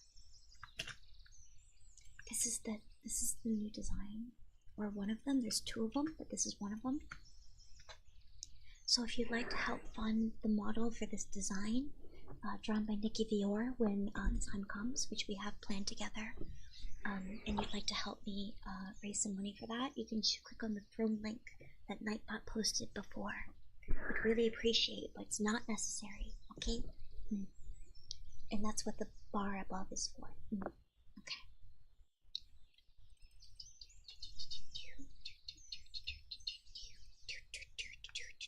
Alright, you guys want me to get back to reading?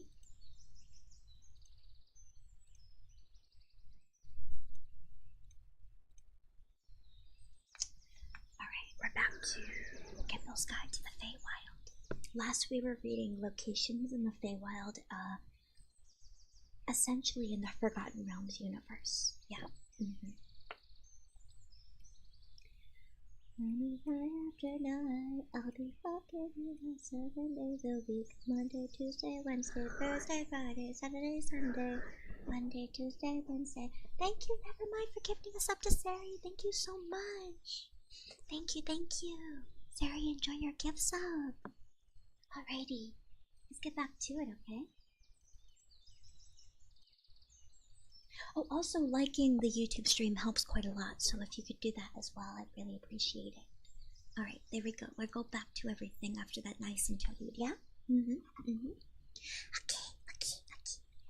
So, we just talked about the razor grass fields. We're still in the Everbright, which is the home of the Seelie. Now we go to Sun Hollow, which we've heard many times before about Sun Hollow. But now we're actually going to learn about it in its entirety. Sun Hollow is the largest settlement in the Faewild, home to thousands of Eladrin and a scattering of other Fae. The city is a sprawl of high-peaked roofs and open-air markets, arranged around a huge stone tree at its center. Carved into the palace, generations ago, before the Eladrin had a place to call their own, they wandered the Faewilds as nomads, attracting the attention of Thayan the Dreadwolf. We learned previously that Thayan is a very unforgiving, unrelenting force in the Feywild. He is truly an asshole. Sorry, let me take my desk.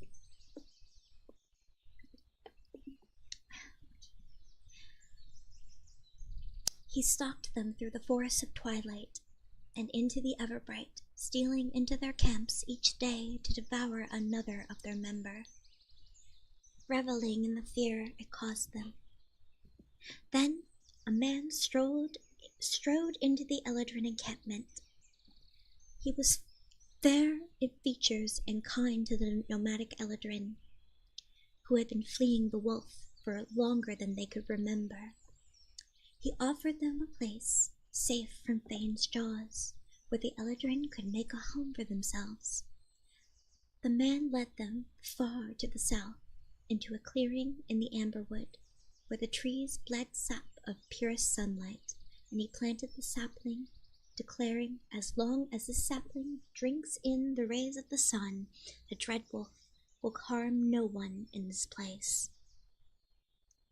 Kethin, the trickster, watched from hiding and, seeing an opportunity for mischief, transformed himself into a basilisk.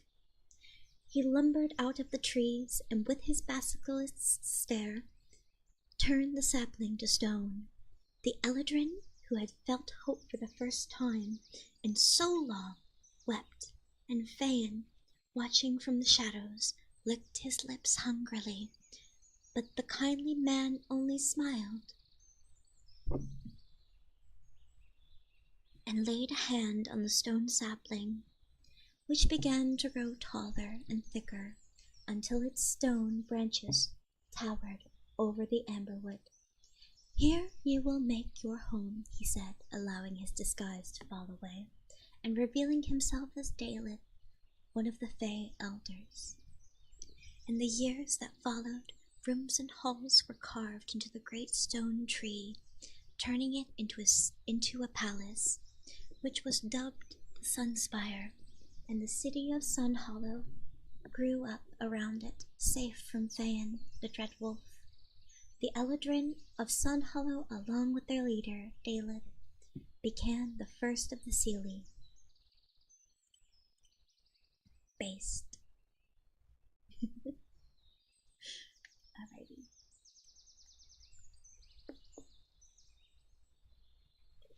So we talked about the theater a little bit before. The theater is run by the puppet master, and it can appear in any location in the Faewild, but it seems to be primarily located in the Everbright. Dub? I only watch sub.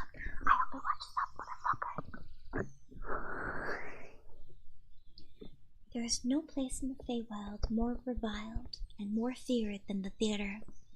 Even the Fae elders themselves stay clear of the place.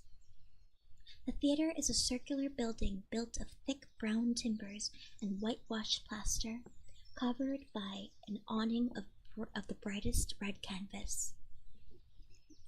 Stalls selling all manner of trinkets and delicious food surround the theater. Buns stand cooling on countertops and meat sizzling on grills, their smells inviting passerbys to come sample. Yet there is not a single person amiss at all. Not a single shopkeep, stall vendor, or cook, as though they had all vanished on a moment before. Inside the theater, hundreds of audience members crowd, concentric tiers of seating, watching the actors on a semicircular wooden stage. Each one of them once had the will of their own before falling victim to the illusions of the theaters and the oppressive control of the puppet master who lurks within. Encountering the theater.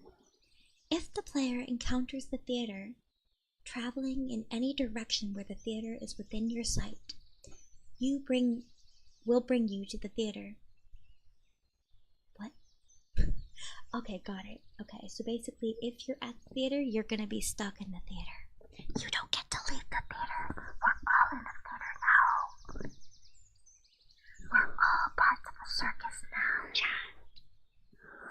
All of us. Who wants to be the clown?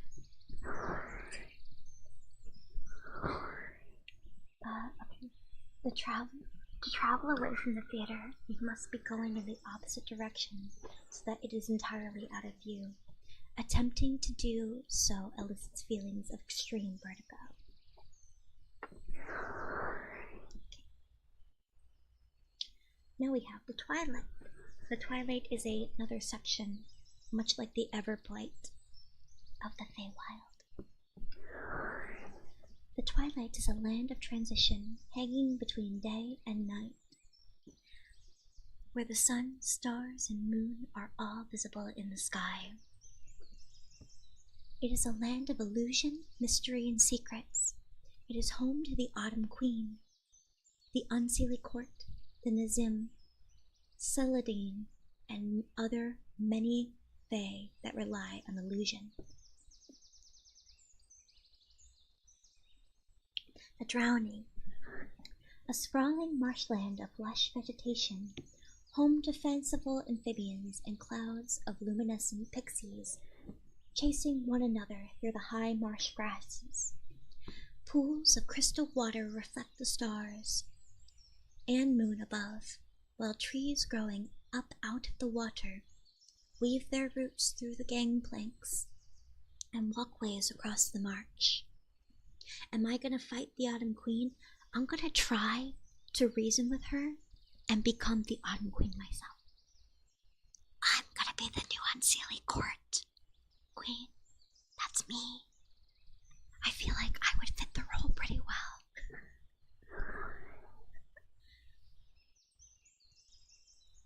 I'm a bit of a freak, if you catch my drift.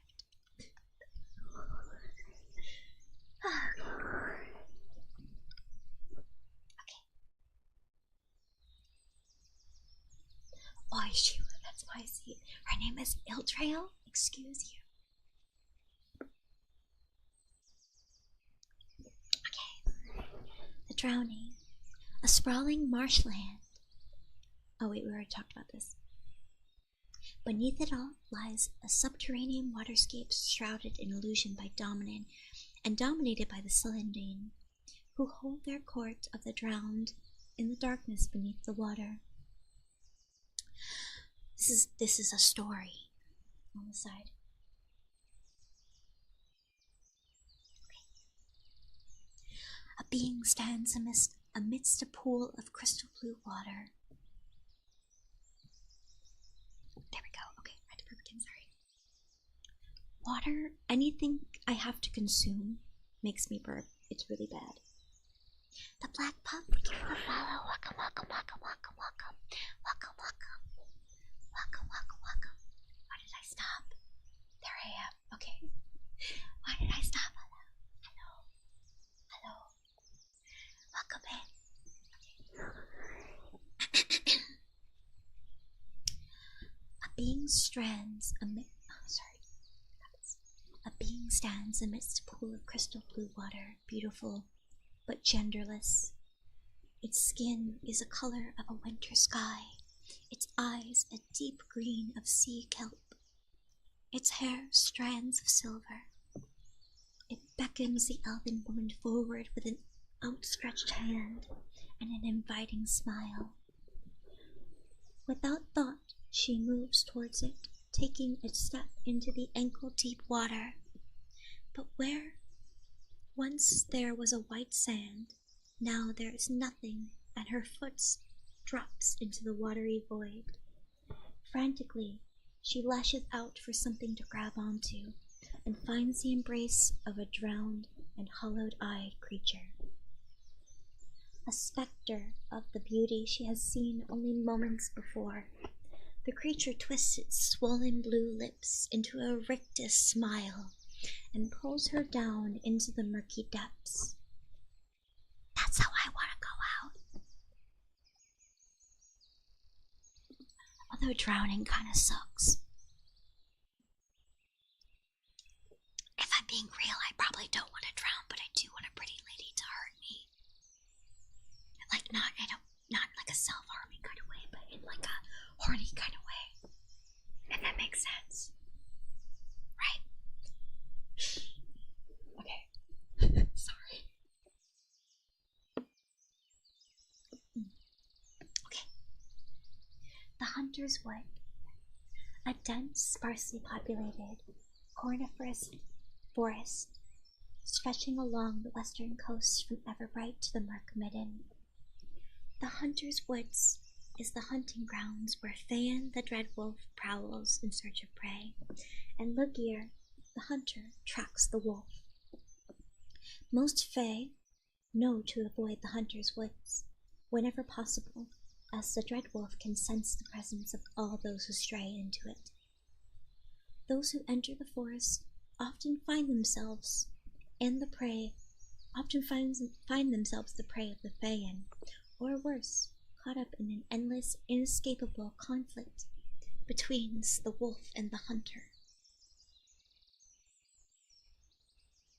Let's just see how what we've got left. I'm good calling this book here and switching to another book because we've been here for 2 hours. We've been here for 2 hours. And we haven't done anything else, and I said we'd do other things. So we might just read about the gods of the multiverse. Thank you for the big stretch.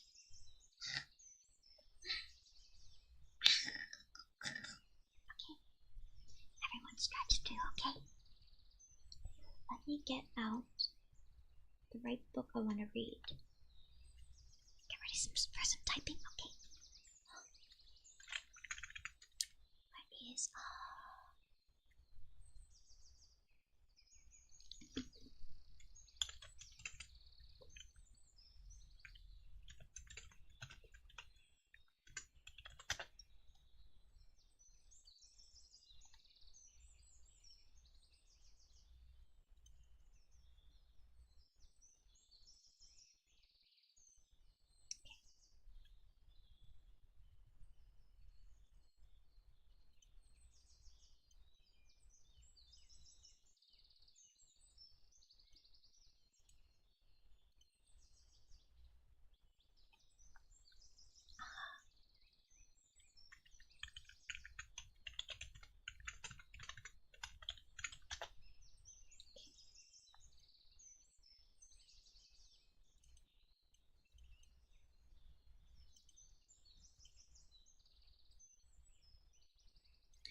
So we're going to be reading from the player's handbook.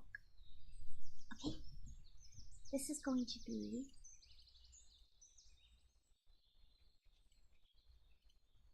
whoops.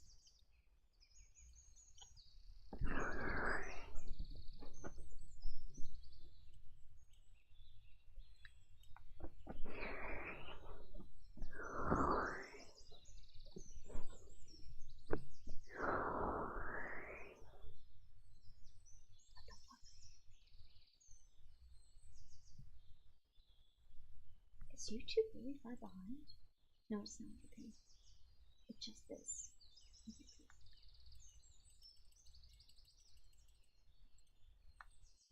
Just making sure everything's up to code and good.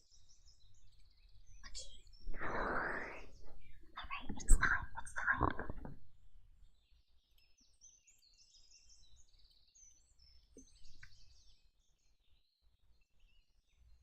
We're going to talk about the gods of the multiverse. This is probably going to come up in your D&D games quite a lot.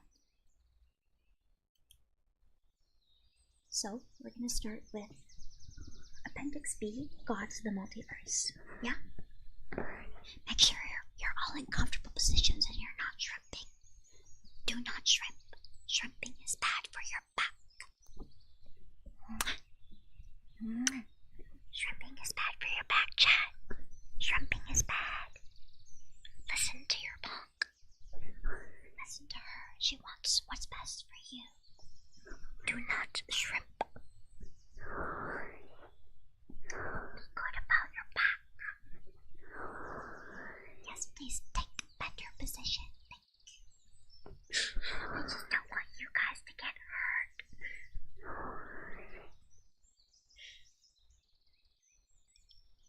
Ugly duckling. Got this. Religion is an important part of life in the worlds of the D&D multiverse. When gods walk the world, clerics channel divine power. Evil cults perform dark sacrifices in subterranean lairs.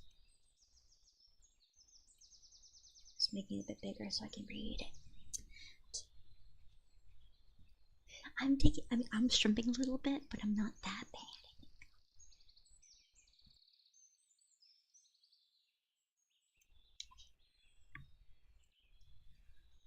And shining paladins stand like beacons among the darkness. It's hard to be ambivalent about the deities and deny their existence. Many people in the worlds of D&D worship different gods at different times and circumstances.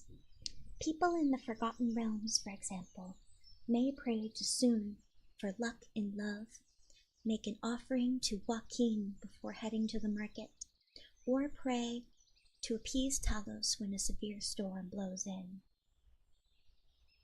All in the same day. Many people have a favorite among the gods, one whose ideals and teachings they make their own. An offering to Joaquin, but I kind of reminds me like Joaquin Phoenix, but I would also make an offering to Joaquin.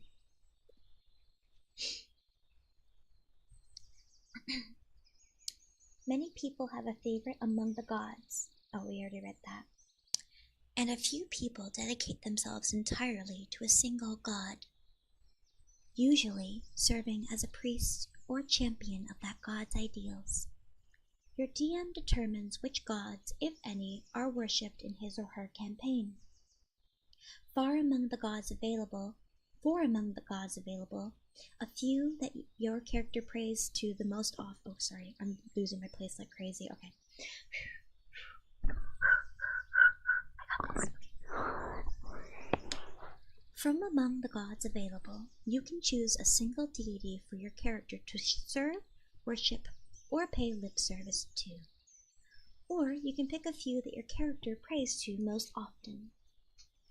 Or just make a mental note of the gods who are revered in your DM's campaign so that you can invoke their names when appropriate. If you're playing a cleric or a character with an acolyte background, decide which god your deity serves or served, and consider the deity's suggested domains when selecting your character's domain. So here we have the pantheons. Each world in the D&D multiverse has its own pantheons of deities, ranging in size from the teeming pantheons of the Forgotten Realms and Greyhawk to the more focused religions of Eberron and Dragonlance. Many of the non-human races worship the same gods on different worlds. Moradin, for example, is revered by dwarves and the Forgotten Realms, Greyhawk, and many other worlds. The Forgotten Realms. Dozens of deities are revered, worshipped, and feared throughout the world of the Forgotten Realms. At least 30 deities are widely known across the realms, and many more are worshipped locally by individual tribes, small cults, or certain sects of larger religious temples. The life and death domains. Many deities in this section suggest the life domain, particularly if they are closely associated with healing, protection, childbirth, nurturing, or fertility. As described in the Chapter 3, though, the life domain is incredibly broad, and a cleric of any non-evil deity can choose it. A number of other deities, mostly evil ones, suggest the death domain, which is detailed in the Dungeon Master's Guide. Most clerics who choose this domain are evil NPCs, but if you want to worship the god of death, consult your Dungeon Master. Greyhawk. The gods of Greyhawk come from at least 4 different pantheons representing the faiths of the various ethnic groups that populated the continent of Auric over the ages. As a result, there's a great deal of overlap in their portfolios. Pelor is the Flawn god of the sun, and Flotus is the Oridian god of the sun, for example. Dragonlance. The gods of the world of Kryn and their are 3 families.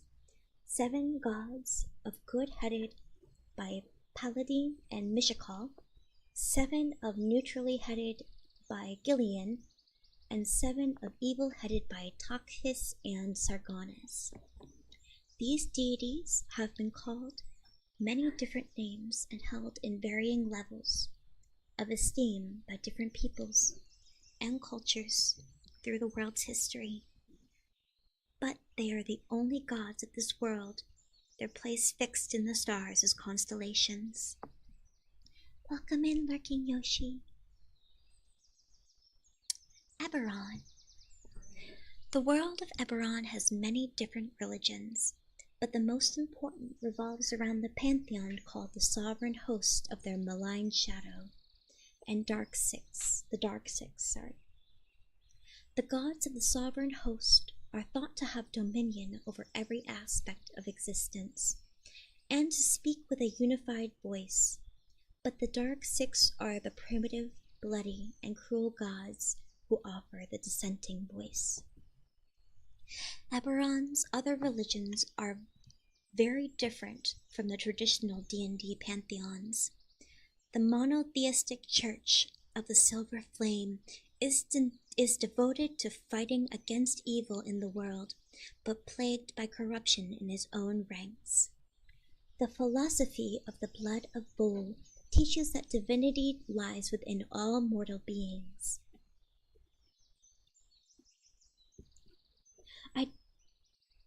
If you in D&D dedicate yourself to one god, does another god become angry of that? I feel like it depends on the god. It's gonna depend a lot on who likes who and who is enemies with who.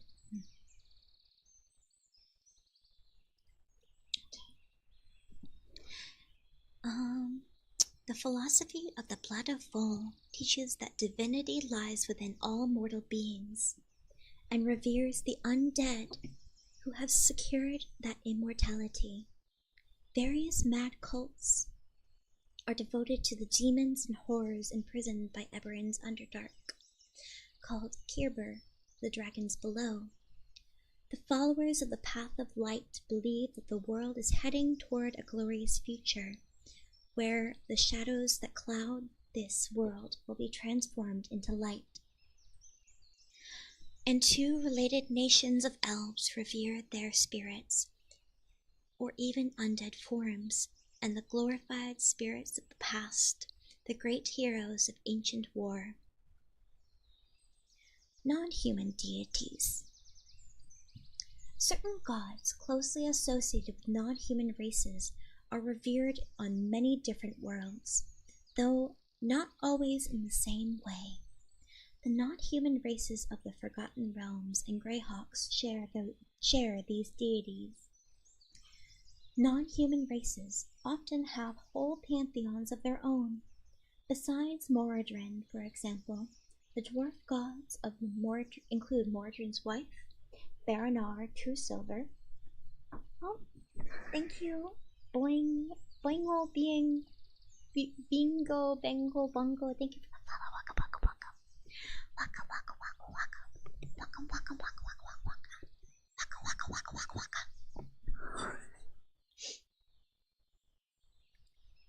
Sorry, I got distracted. My bad. I gotta work on thanking people for things after I read.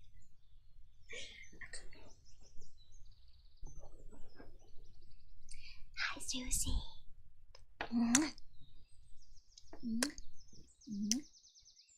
Those are for Susie, okay? Those were for Susie, not for you. How dare you? Anyway, where was I?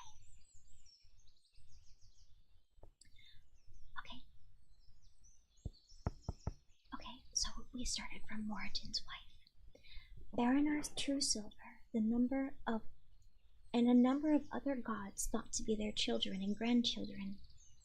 Hang on.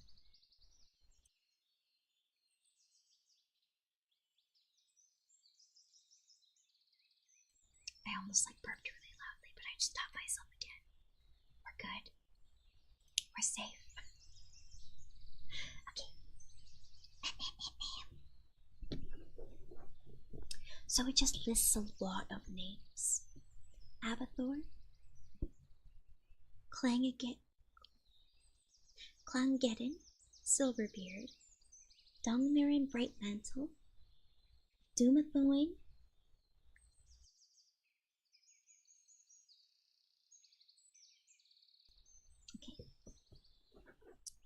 Gorm Gulfin, Hala Brightaxe, Mart Hammer Duin, Charlie Sherindler, Thardhar, and Vargadane. Okay.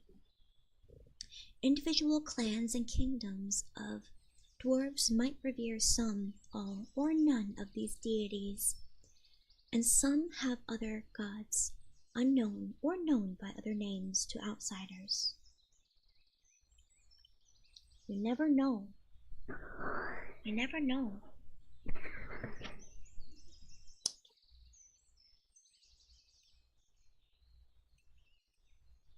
Whoops.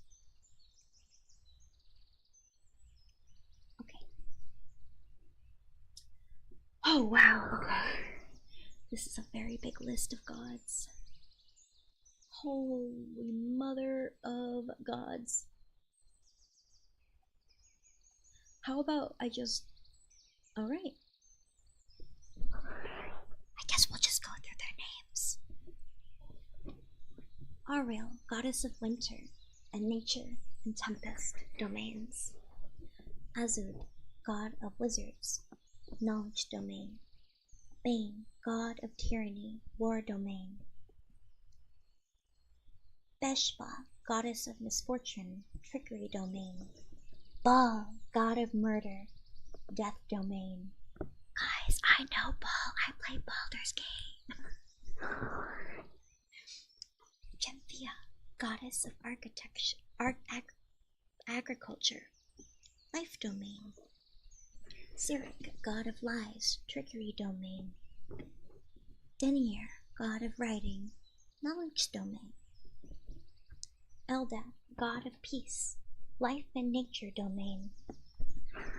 Gond, god of craft, knowledge domain. Helm, god of protection, life and light domain. Ilmater, god of endurance, life domain. Kellenbor, god of the dead, death domain. Lathander, god of birth and renewal, life and light domain. Lyra, goddess of illusion, trickery domain. Lyra, goddess of joy, life domain. Loviatar, goddess of pain, death domain. We love Leviatar here. We always get whipped in Baldur's Gate. Malor, god of the hunt, nature domain. Mask, god of thieves, trickery domain. Mieliki, goddess of the forests, nature domain. Milu, god of poetry and song, light domain. Merkel, god of death, death domain. Mistra, goddess of magic, knowledge domain. Guys, we hate Mistra. She's a fucking freak. She's a fucking freak. After what she did to Gale, I'll never forgive her. Fuck Mistra. What a bitch. What a bitch.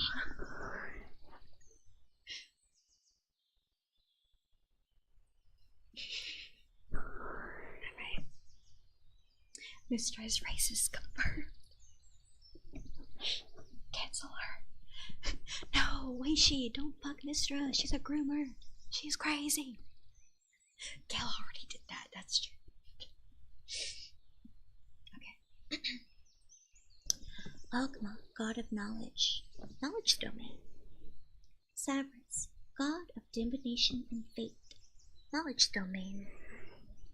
Selûne, goddess of the moon, knowledge and life domains. Shar, goddess of darkness and loss, death and trickery domains. That was so bad. I'm so glad I muted. Holy crap.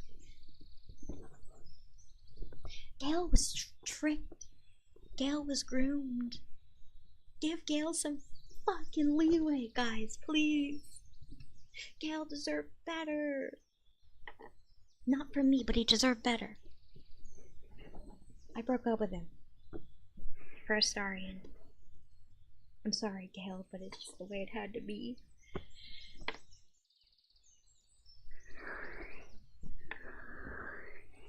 Alrighty, let's go. You get kisses for sticking around and listening to me ramble about D&D bullshit, guys. Thank you. Ready.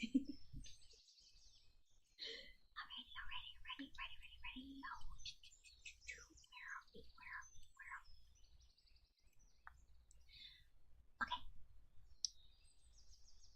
Sylvanas, god of wild nature, nature domain. Soon, goddess of love and beauty, life and light domain. Talona, goddess of disease and poison, death domain. Talos, god of storms, tempest domain. Tempest, god of war, war domain. Tor, god of courage and self-sacrifice, war domain. Tymora, goddess of good fortune, trickery domain. Tyr, god of justice, war domain. Umberly, goddess of the sea, tempest domain. Joaquin, goddess of trade, knowledge and trickery domain. Deities of Greyhawk. So, if you're playing Baldur's Gate or any D&D based game taking place in the Forgotten Realms, those are going to be the gods. But this is a different realm. This is Greyhawk, which I know absolutely nothing about. Just letting you know I don't know anything about Greyhawk. Alright. Biori, goddess of nature, nature domain. Bakab,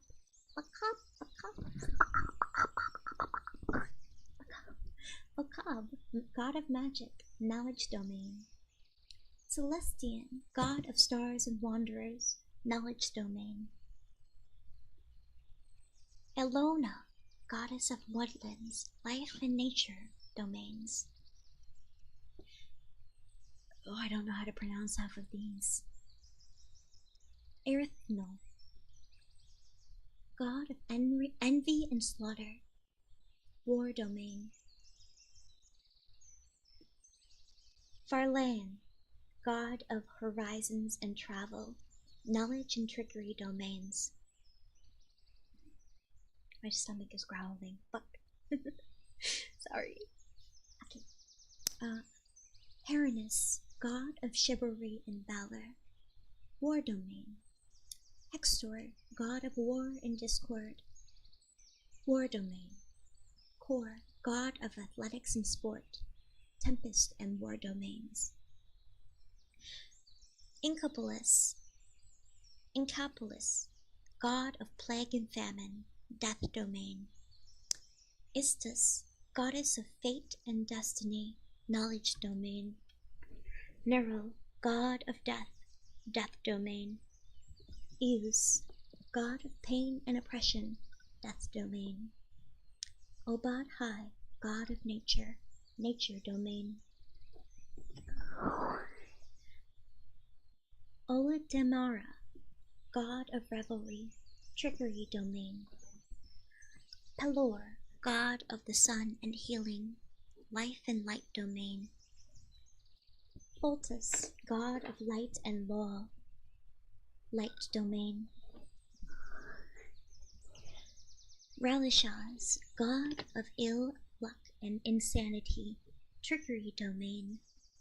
Rel, god of peace and reason, knowledge domain. Saint Cuthbert, god of common sense and zeal, knowledge domain. I like that there's a god of common sense. You shouldn't eat that dumpling that's been on the windowsill. That was been on the windowsill for 5 hours. That's the god. That's Relishaz talking in your ear. Look both ways before you cross the street, my child. Who is Balder? I actually don't know. I think that maybe if we read up about the Forgotten Realms, we'll find out. But I don't know who Balder is right now. There's so much I don't know.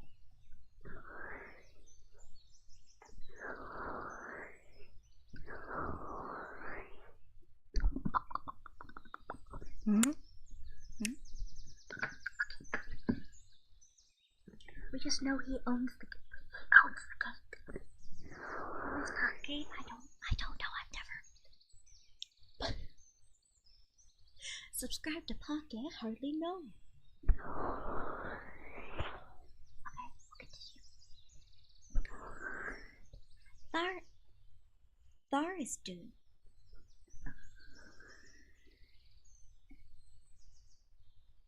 Really? At least sleep in your bed, Jazz. At least sleep in your bed. Oh, Balderon is the founder of the city. I remember now from the game. Okay.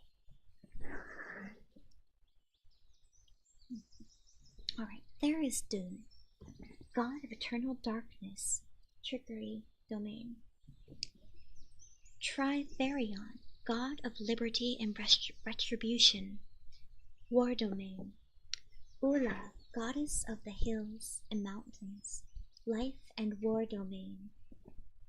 Vecna, god of evil secrets, knowledge domain. Ouijas, goddess of magic and death, death and knowledge domain. Now we have Dragonlance, which I also know absolutely nothing about, but these ones are separated into 3 categories, which is good, neutral, and evil. I'm actually going to run and grab some water really quick, okay? You be good, chat. You be good, okay? I'll give you a kiss when I get back if you wait for me, okay? Wait just 2 seconds.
Oh, goodness gracious, what happened? Hello. Bear raid. Cuz, hi, welcome in. Hello, Cuz. Welcome in. How was your stream, Cuz? We're doing more D&D ASMR. Welcome. Oh, wow, that's a lot of follows. Thank you guys very much for the follows. Dr. Nemesis and Frog in the Bogland. And Minori Kitsune and Poma Tiap. Thank you guys so much for the follows. Welcome to D&D Sourcebook ASMR. Sorry, I accidentally hit my desk. Welcome in. Cuz, how was your stream? What were you guys doing today? What was the stream? Let me know. Tell me. Or I'll kill you. I'm like lifting my bike. I'm grabbing you by the head and telling me you're a stream. Wait, is there already a Oh, also.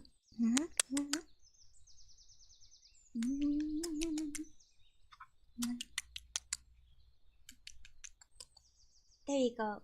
I said if you guys waited for me to get my water, I'd give you kisses when I got back. And that's your reward. And also for the raid.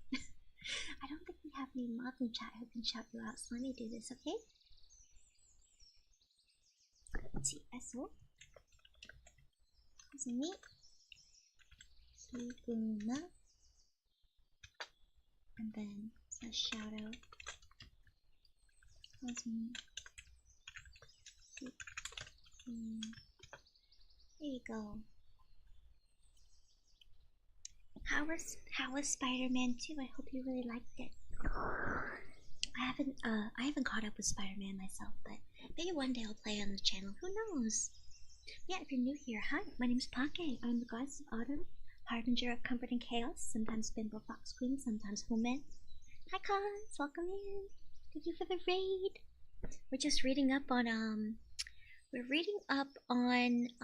gods of the multiverse. We're down to Dragonlance, deities of Dragonlance, because we went over the ones that were from the Forgotten Realms, and then the ones that were from the Greywild. And I do have one ask of raiders. Just one little favor I'd like to ask. I'm multi-streaming on YouTube currently. This is the link to that stream. If you guys could go and like that stream, I would really appreciate it. It would boost me in the algorithm. It's for discoverability. I'm on the grind, guys. I'm on the grind. But yeah, that's all I would ask as well. If you could just go like that stream, I would appreciate it. Anyway, okay. But yeah, we're doing ASMR today. Thank you. We're doing some ASMR today, and we are, we're reading from the Player's Handbook today. I am actually just listing off all the gods and goddesses of each land, of each, what do you call them? Universe in D&D, so the Forgotten Realms, the Faewild, and Dragonlance. I almost burped again in the mic. I don't know if ASMR is good for people who have, like, fucking weird pipes, dude. No, I've muted. I'm very good at it. Okay, so I'm gonna list off the gods and goddesses of Dragonlance now.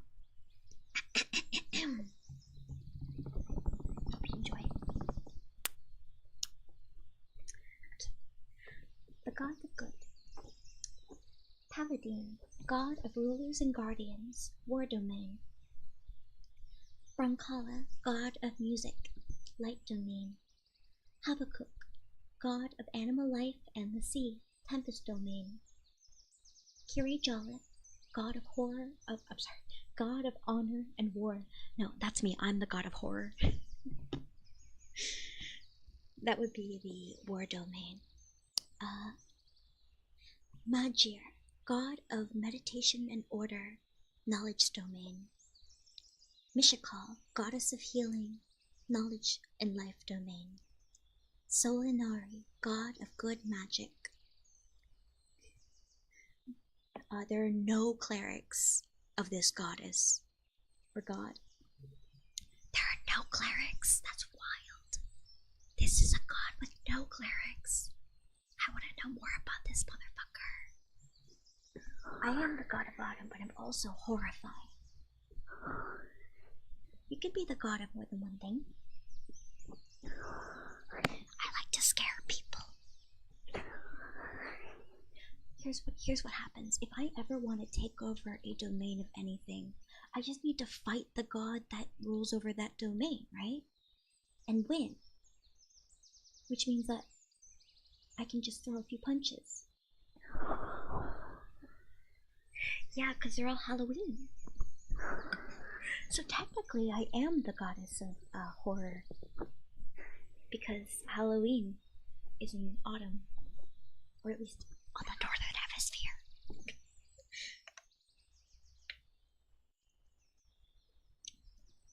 I don't... Until they introduce themselves to me, I don't know if I can call them my sisters. I've never met them. I live in the out-of-pocket dimension. Anyway. Alright. So now we have the neutral gods. It's funny that one of the gods of good doesn't have any clerics. They're not even specifically evil. It's very interesting, isn't it? Alright, so the neutral gods. Gillian, god of knowledge, knowledge domain. Chislev, god of nature, goddess of nature, nature domain. Riorix, god of craft, knowledge domain. Sinair, goddess of wealth and trade, knowledge and trickery domain. Syrian, god of fire and change, nature domain. Sivalin, god of wisdom, knowledge domain. And once again, Lunitari, goddess of neutral magic, has no clerics. Oh, because they're the gods of magic! I'm so silly. Okay. They're not supposed to have clerics because they're gods and gods of magic. They're supposed to be like wizards and shit that follow them. Okay, they're not technically clerics. Just like Mistra probably doesn't have any clerics. The gods of evil. Arcana clerics cry. Clerics are healers. Yeah, but they're not mages, quote unquote, technically. Mr. got boy toys, not clerics. Fuck. So true, bestie. Okay.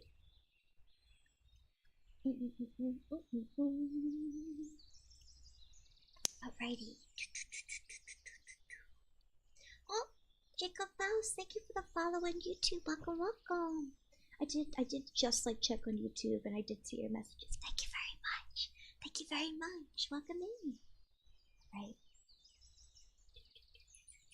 Where am I? Oh yeah, gods of evil. We're gonna learn about the bad guys. Takisis, goddess of night and hatred, death domain. Chemosh, god of the undead, death domain. Hidakal, god of lies and greed, trickery domain. Morrigan, a Morgian, god of disease and secrecy, death domain. Sargonis, god of vengeance and fire, war domain. Zeboim, goddess of the sea and storms, tempest domain. Nuitari, god of evil and magic, no clerics, because it's a magic god. Oh, there's another one? Eberron. Okay, maybe we should skip some of these. Okay. So there's a bunch more. Eberron has a sovereign host, which is a Arawai, goddess of fertility, life and nature domain. Arion, god of law and knowledge, knowledge domain. Valinor, god of beasts in the hunt, life and nature domain. Bold Ray, goddess of community and home, life domain. Dol Ara, goddess of the sunlight and honor, light and war domain. Dol Dorn, god of strengths at arms, war domain. Trickery domain. Oh no, Kol Karan is god of trade and wealth, trickery domain. Oladra, goddess of good fortune, life and trickery domain. Onatar, god of craft, knowledge domain. The Dark Six, the Devourer, god of nature's wrath, tempest domain. The Fury, goddess of war, of wrath and madness, war domain. The Keeper, god of greed and death, death domain. The Mockeei, god of violence and treachery, war domain. The Shadow, god of dark magic, knowledge domain. The Traveler, deity of chaos and change, knowledge and trickery domain. Welcome back, Velcor, and hi, Ninja of Fire. Welcome in. Waka waka waka. Other faiths of Eberron. The Silver Flame, deity of protection and good, life, light, and war domain. The Blood of Vol, philosophy of immortality and undeath, death and life domain. Good night, Ninja. Thank you for lurking. Cults of the Dragon Below, deities of madness, trickery domain. The Path of Light, philosophy of light and self-improvement, life and light domain. The Undying Court, elven ancestors, knowledge and life domain. Spirits of the past, elven ancestors, war domain. Now we have non-human deities. Bahamut, dragon god of good, life and war domain.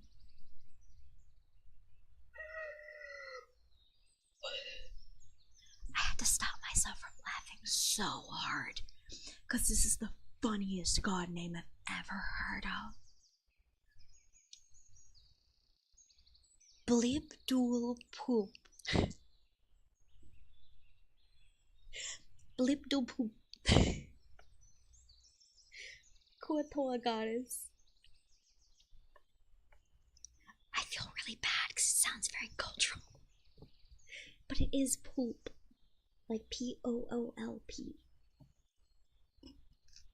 She's actually the Kuatoa goddess under the death domain. So that's a weird one, but it's very cool. Sorellin Larathian, elf deity of art and magic, light domain.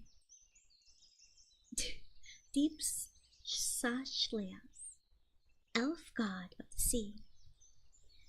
Aedril, merfolk deity of the sea. Garl Glittercold, gnome god of trickery and wiles. Grothanor, hill giant god of war. Rumsh, orc god of the storms and war. Hrugek, bugbear god of violence. Kurltomek, kobold god of war and mining. Lagozed, troglodyte god of hunger. Loth, drow goddess of spiders. Maglubiet, goblinoid god of war. Moradin, dwarf god of creation. Rilithane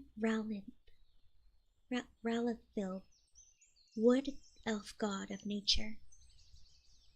Sehanoin Moonbow, elf goddess of the moon. Sekola, Sahuangin, god of the hunt. Semuanya, lizard folk deity of survival. Skerrit, centaur and satyr god of nature. Scorius Stormbones, god of stone giants and art.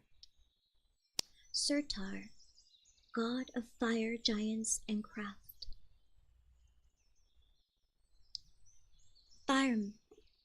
Thrym, god of frost giants and strength. Welcome in, fam. Tiamat, dragon goddess of evil. Yondala, halfling goddess of fertility and protection.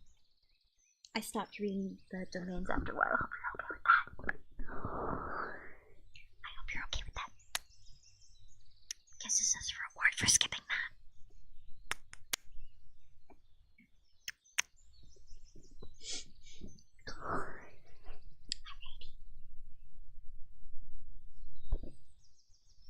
Excuse me.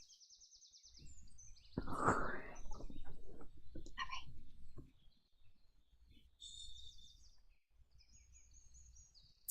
I'm gonna skip the fantasy historical ones because I'm gonna fuck them up. I think those are the important ones. Okay, we're done with the gods. Now we're on to the planes of existence. Okay? This is gonna be so important. But cute. It's alright, I'm still reading. Okay.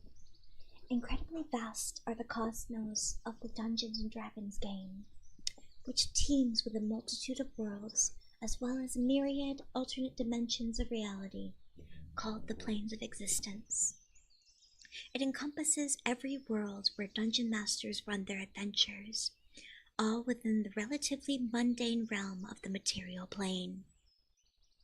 Beyond that plane are domains of raw elemental matter and energy, realms of pure thought and ethos, the homes of demons and angels, and the dominions of the gods. Many spells and magic items can draw energy from these planes, summon the creatures that dwell there, communicate with the denizens, and allow adventurers to travel there. As your character achieves this greater power and higher levels, you may undertake a quest to rescue a friend from the horrific depths of the abyss, or find yourself hoisting a tankard with the friendly giants of Yesgard. You might walk the streets made of solid fire and test your mettle on the battlefield where the fallen are resurrected with each dawn. The material plane.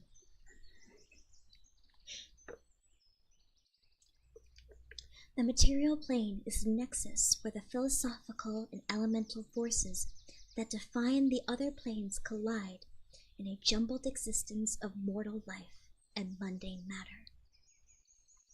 All of the worlds of D&D exist within the material plane, making it the starting point for most campaigns and adventures.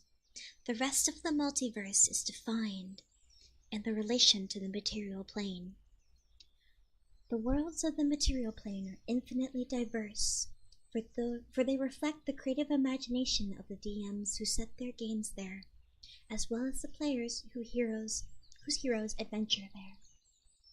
They include magic-wasted desert planets and island-dotted water worlds, worlds where the magic combines with advanced technology, and others trapped in the endless Stone Age, worlds where the gods walk and places they have abandoned.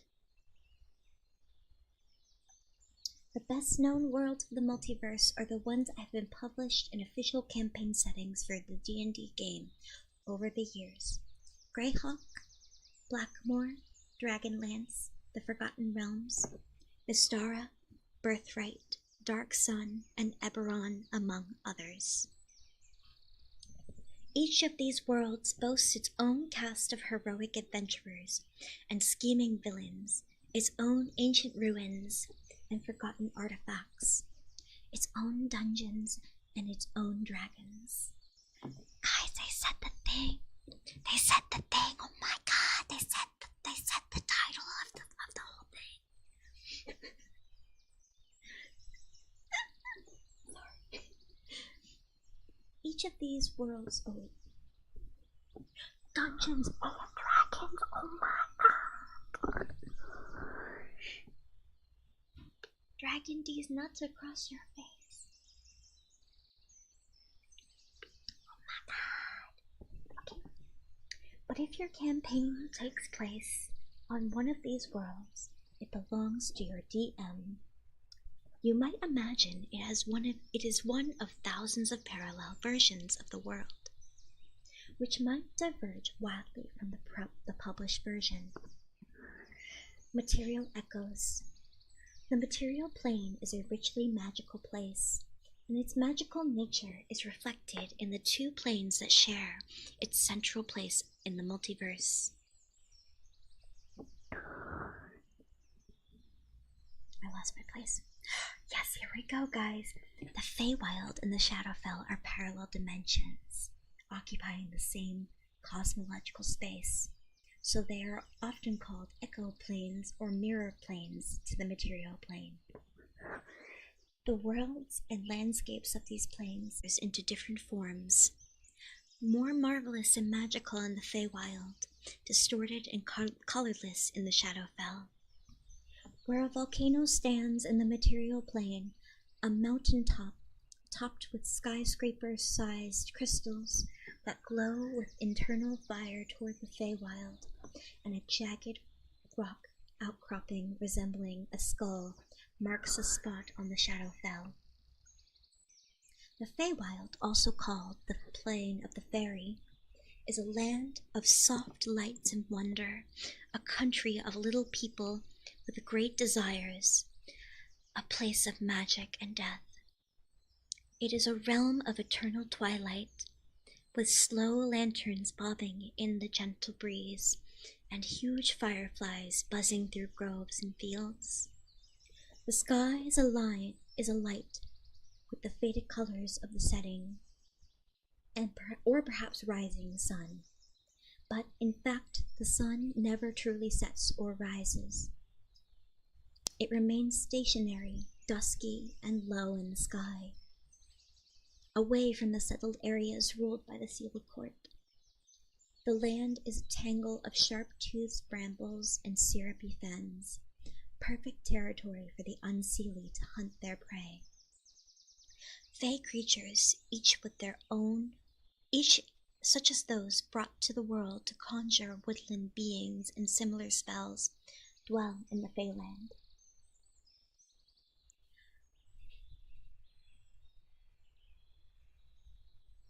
The Shadowfell, also called the Plane of Shadow, is a darkly lighted dimension, a world of black and white, where color has been leached from everything. It is a place of toxic darkness that hates the light, where the sky is a black vault with neither sun nor stars. There are also positive and negative planes. Like the dome above the other planes, the positive plane is a source of radiant energy and raw life force that suffuses all living beings, from the puny to the sublime. Its dark reflection of the negative plane is the negative plane, the source of necrotic energy that destroys the living and animates the undead. Whew, okay. Whew, this is a lot of reading, guys. I'm doing my best. Alright. Beyond the material. Beyond the material plane, the various planes of existence are realms of myth and mystery. They're not simply other worlds, but different qualities of being, formed and governed by spiritual and elemental principles, abstracted from the ordinary world. There's an ordinary world. Planar travel.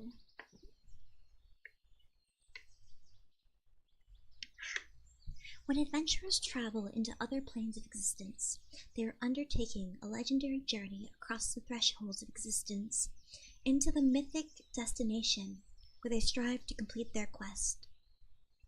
Such a journey is the stuff of legend, braving the realms of the dead, seeking out the celestial servants of deity, or bargaining with the Efreeti in its home city, where it will be the subject of song and story for years to come. Travel to the planes beyond the material plane can be accomplished in two ways, by casting a spell or by using the planar portal. Spells. A number of spells allow direct or indirect access to other planes of existence. Plane Shift and Gate can transport adventurers directly to any other plane of existence, with different degrees of precision. Etherealness allows adventurers to enter the ethereal plane and travel from there to any of the planes it touches. The Shadowfell, the Faewild, or the elemental planes. And the astral projection spell lets adventurers project themselves into the astral plane and travel to the outer planes. Portals. A portal in a general term is a general term for a stationary interplanar connection that links a specific location on one plane to a specific location to another. I probably read that so wrong. Oh my god, I'm losing it. Some portals are like doorways, a clear window, or a fog-shrouded passage. Simply stepping through it affects the interplanar travel. Others are locations, circles of standing stones, soaring towers, sailing ships, or even whole towns that exists in multiple planes at once, or flicker from one plane to the other in turn. Some are vortices, typically joining the elemental plane with a very similar location on the material plane, such as the heart of a volcano, leading to the plane of fire, or the depths of the ocean to the plane of water. I'm leaning too far sometimes, I think. Transitive planes. The ethereal plane and the astral plane are called the transitive planes. They are mostly featureless realms that serve primarily as ways to travel from one plane to another. Spells such as etherealness and astral projection allow characters to enter these planes and traverse them to reach the planes beyond. The ethereal plane is a misty, fog-bound dimension that is sometimes described as the Great Ocean. Its shores, called the border ethereal, overlap the material plane and the inner planes, so that every location on those planes has a corresponding location on the ethereal plane. Certain creatures can see into the border ethereal, and the see invisibility and true seeing spell grant that ability. Some magical effects also extend from the material plane into the border ethereal, particularly effects that use force, entries such as force cage and wall of force. The depths of the plane, the deep ethereal, are a region of swirling mists and colorful fogs. The astral plane is a realm of thought and dream, where visitors travel as disembodied souls to reach the planes of divine and demonic.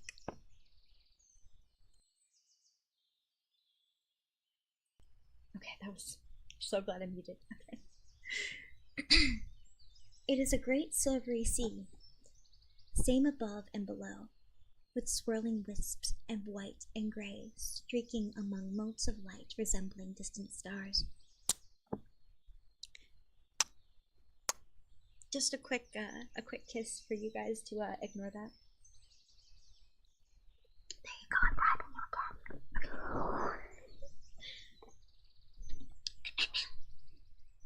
Erratic whirlpools of color flicker in midair like spinning coins. Occasional bits of solid matter can be found here, but most of the astral plane is an endless open domain. Inner planes. The inner plane surrounds and enfolds the material plane and its echoes, providing the raw elemental substance from which all the worlds are made of. The four elemental planes, air, earth, fire, and water, form a ring around the material plane, suspended with a churning elemental chaos. At their innermost edges, where they are closest to the material plane, in a conceptual, if not literal, geographical sense, the four elemental planes resemble the world in the material plane. The four elements mingle together, as they do in the material plane, forming land, sea, and sky. Farther from the material plane, though, the elemental planes are both alien and hostile. Here, the elements exist in their purest form, great expanses of solid earth, blazing fire, crystal clear water, and unsullied air. These regions are little known, so when discussing the plane of fire, for example, a speaker usually means just the border region. At the farthest extent of the inner plane, the pure elemental dissolve and bleed together into an unending tumult of clashing energies and colliding substances, the elemental chaos. Outer planes. If the inner planes are the raw matter and energy that make up the multiverse, the outer planes are the direction, thought, and purpose for such construction. Accordingly, many sages refer to the outer planes as divine planes, spiritual planes, or godly planes, for the outer planes are best known as the homes of deities. When discussing anything to do with deities, the language used must be highly metaphorical. Their actual homes are not literally places at all, but exemplify the idea that the outer planes are realms of thoughts and spirit. As with the elemental planes, one can imagine the perceptible part of the outer planes as a sort of border region, while extensive spiritual regions lie beyond ordinary sensory experience. Even in those perceptible regions, appearances can be deceptive. Initially, many of the outer planes appear hospitable and familiar to natives of the material plane, but the landscape can change at the whims of the powerful forces that live in the outer planes. The desires of the mighty forces that dwell on these planes can remake them completely, effectively erasing and rebuilding existence itself to better fulfill their own needs. Distance is a virtually meaningless concept on the outer planes. The perceptible regions of the planes often seem quite small, but they can also stretch out on what seems like infinity. It might be possible to take a guided tour of the 9 hells from the first layer to the 9th in a single day. I can hear my stomach growling. I'm hungry again, so I think I'll end soon, but we're gonna keep going for a little bit. I want to at least make it to 3 hours. At least be a 3-hour pod, please. Then we can raid. Okay.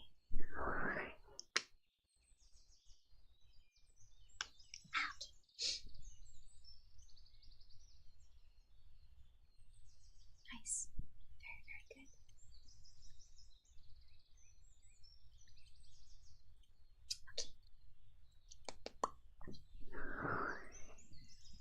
If the power of the hells desire it, or it can take weeks for travelers to make a grueling trek across a single layer.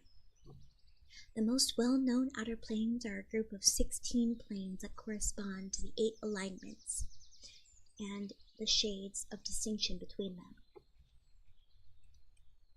Gotta take a quick break.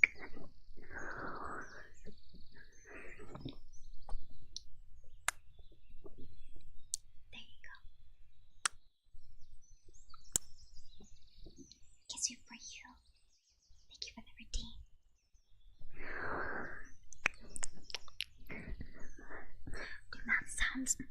Do mouth sounds make you guys upset? I hope not. I assume since kisses don't, they'll be okay.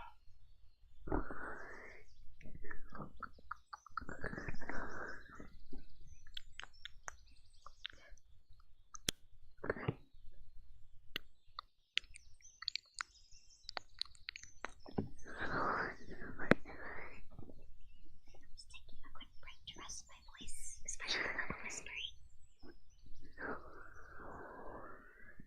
Eston? Really? Little Beast Man, thank you for the follow. Welcome. I'm glad you guys are enjoying this so far. I'm just taking a very quick break from all the reading. Oh my god. There's so much. I would say we have like 5 minutes left. Let me see. I'm gonna do like a very quick. A very, very quick. Very, very quick. Quick. Check over Twitch to see if we're gonna rate anybody today. Oh, we do have options. Oh, you're doing ASMR, Iku? Oh, maybe Iku. I haven't seen Iku do ASMR in a little bit. We may end up rating Iku, but not right now.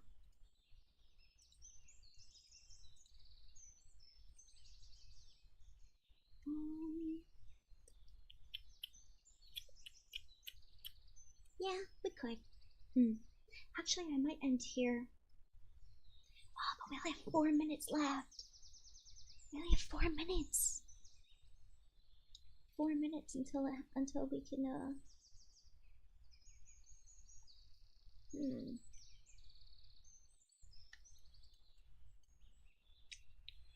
Alright, I'll read a little bit more. I'll read a little bit more until we get to the 3-hour mark, okay? Then we'll rate Iku. How about that?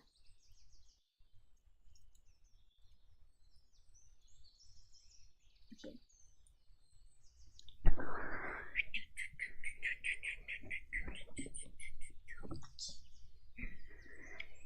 So, we're gonna skip the outer plane list. The planes with some element of good in their nature are called the upper planes.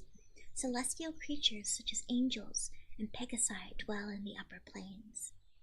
Planes with some element of evil are the lower planes. Fiends such as demons, devils, and Yugoloths dwell in the lower planes. A plane's alignment is its essence, and a character whose alignment doesn't match the plane's experiences a profound sense of dissonance there. When a good creature visits Elysium, for example, it feels in tune with the plane, but an evil creature feels out of tune and more than a little uncomfortable. Outer plane or other planes. Existing somehow between or beyond the known planes of existence are a variety of other realms. Sigil and the Outlands. The Outlands are the plane between the outer planes, a plane of neutrality, but not the neutrality of nothingness. Instead, it incorporates a little of everything, keeping it all in a paradoxical balance, simultaneously concordant and in opposition. It is a broad region of varied terrain, with open prairies and towering mountains and twisting, shallow rivers, strongly resembling an ordinary world of the material plane. The Outlands is circular, like a great wheel.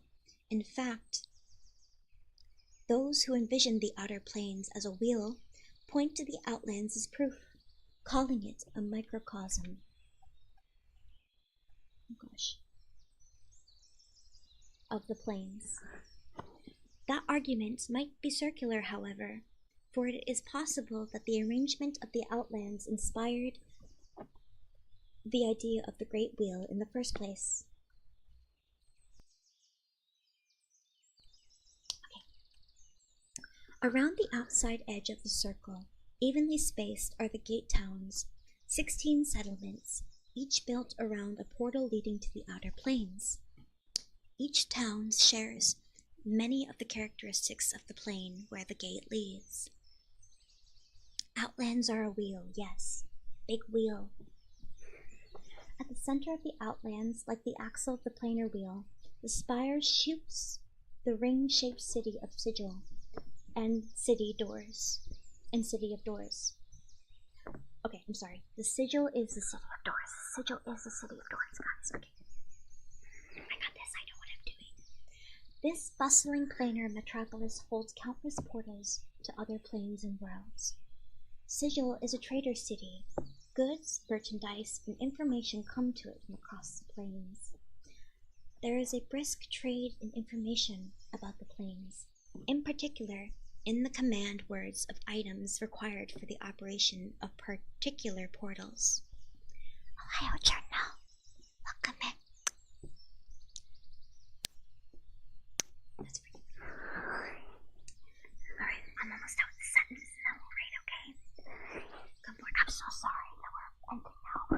All the whispering is hurting my voice. Oh no, new people coming in now. We're about to read. Oh yeah. I hope you guys enjoy the pod. It's also on YouTube automatically now. Auto uploads now to YouTube, which is great. It's in the live section instead of the other one. Okay. These portal keys are highly sought after, and many travelers within the city are looking for a particular portal, or a portal key to allow them to continue on their way. Alright guys, that's it. That's all I'm gonna do today. That was so much. And 3 new people come in at the same time. Okay, that's it. You guys are part of the raid now. I'm so hungry, I'm gonna die. Okay. We're gonna raid Ikumi, okay? Thank you guys all for coming. I hope you enjoyed the reading, but I'm so hungry. I gotta leave. I gotta get the fuck out of here.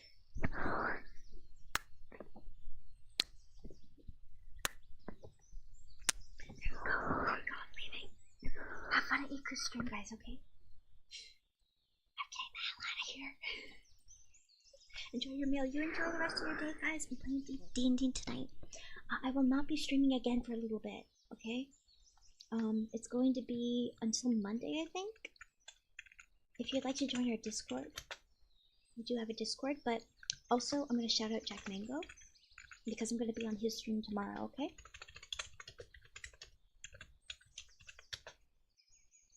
That's the wrong Jack Mango.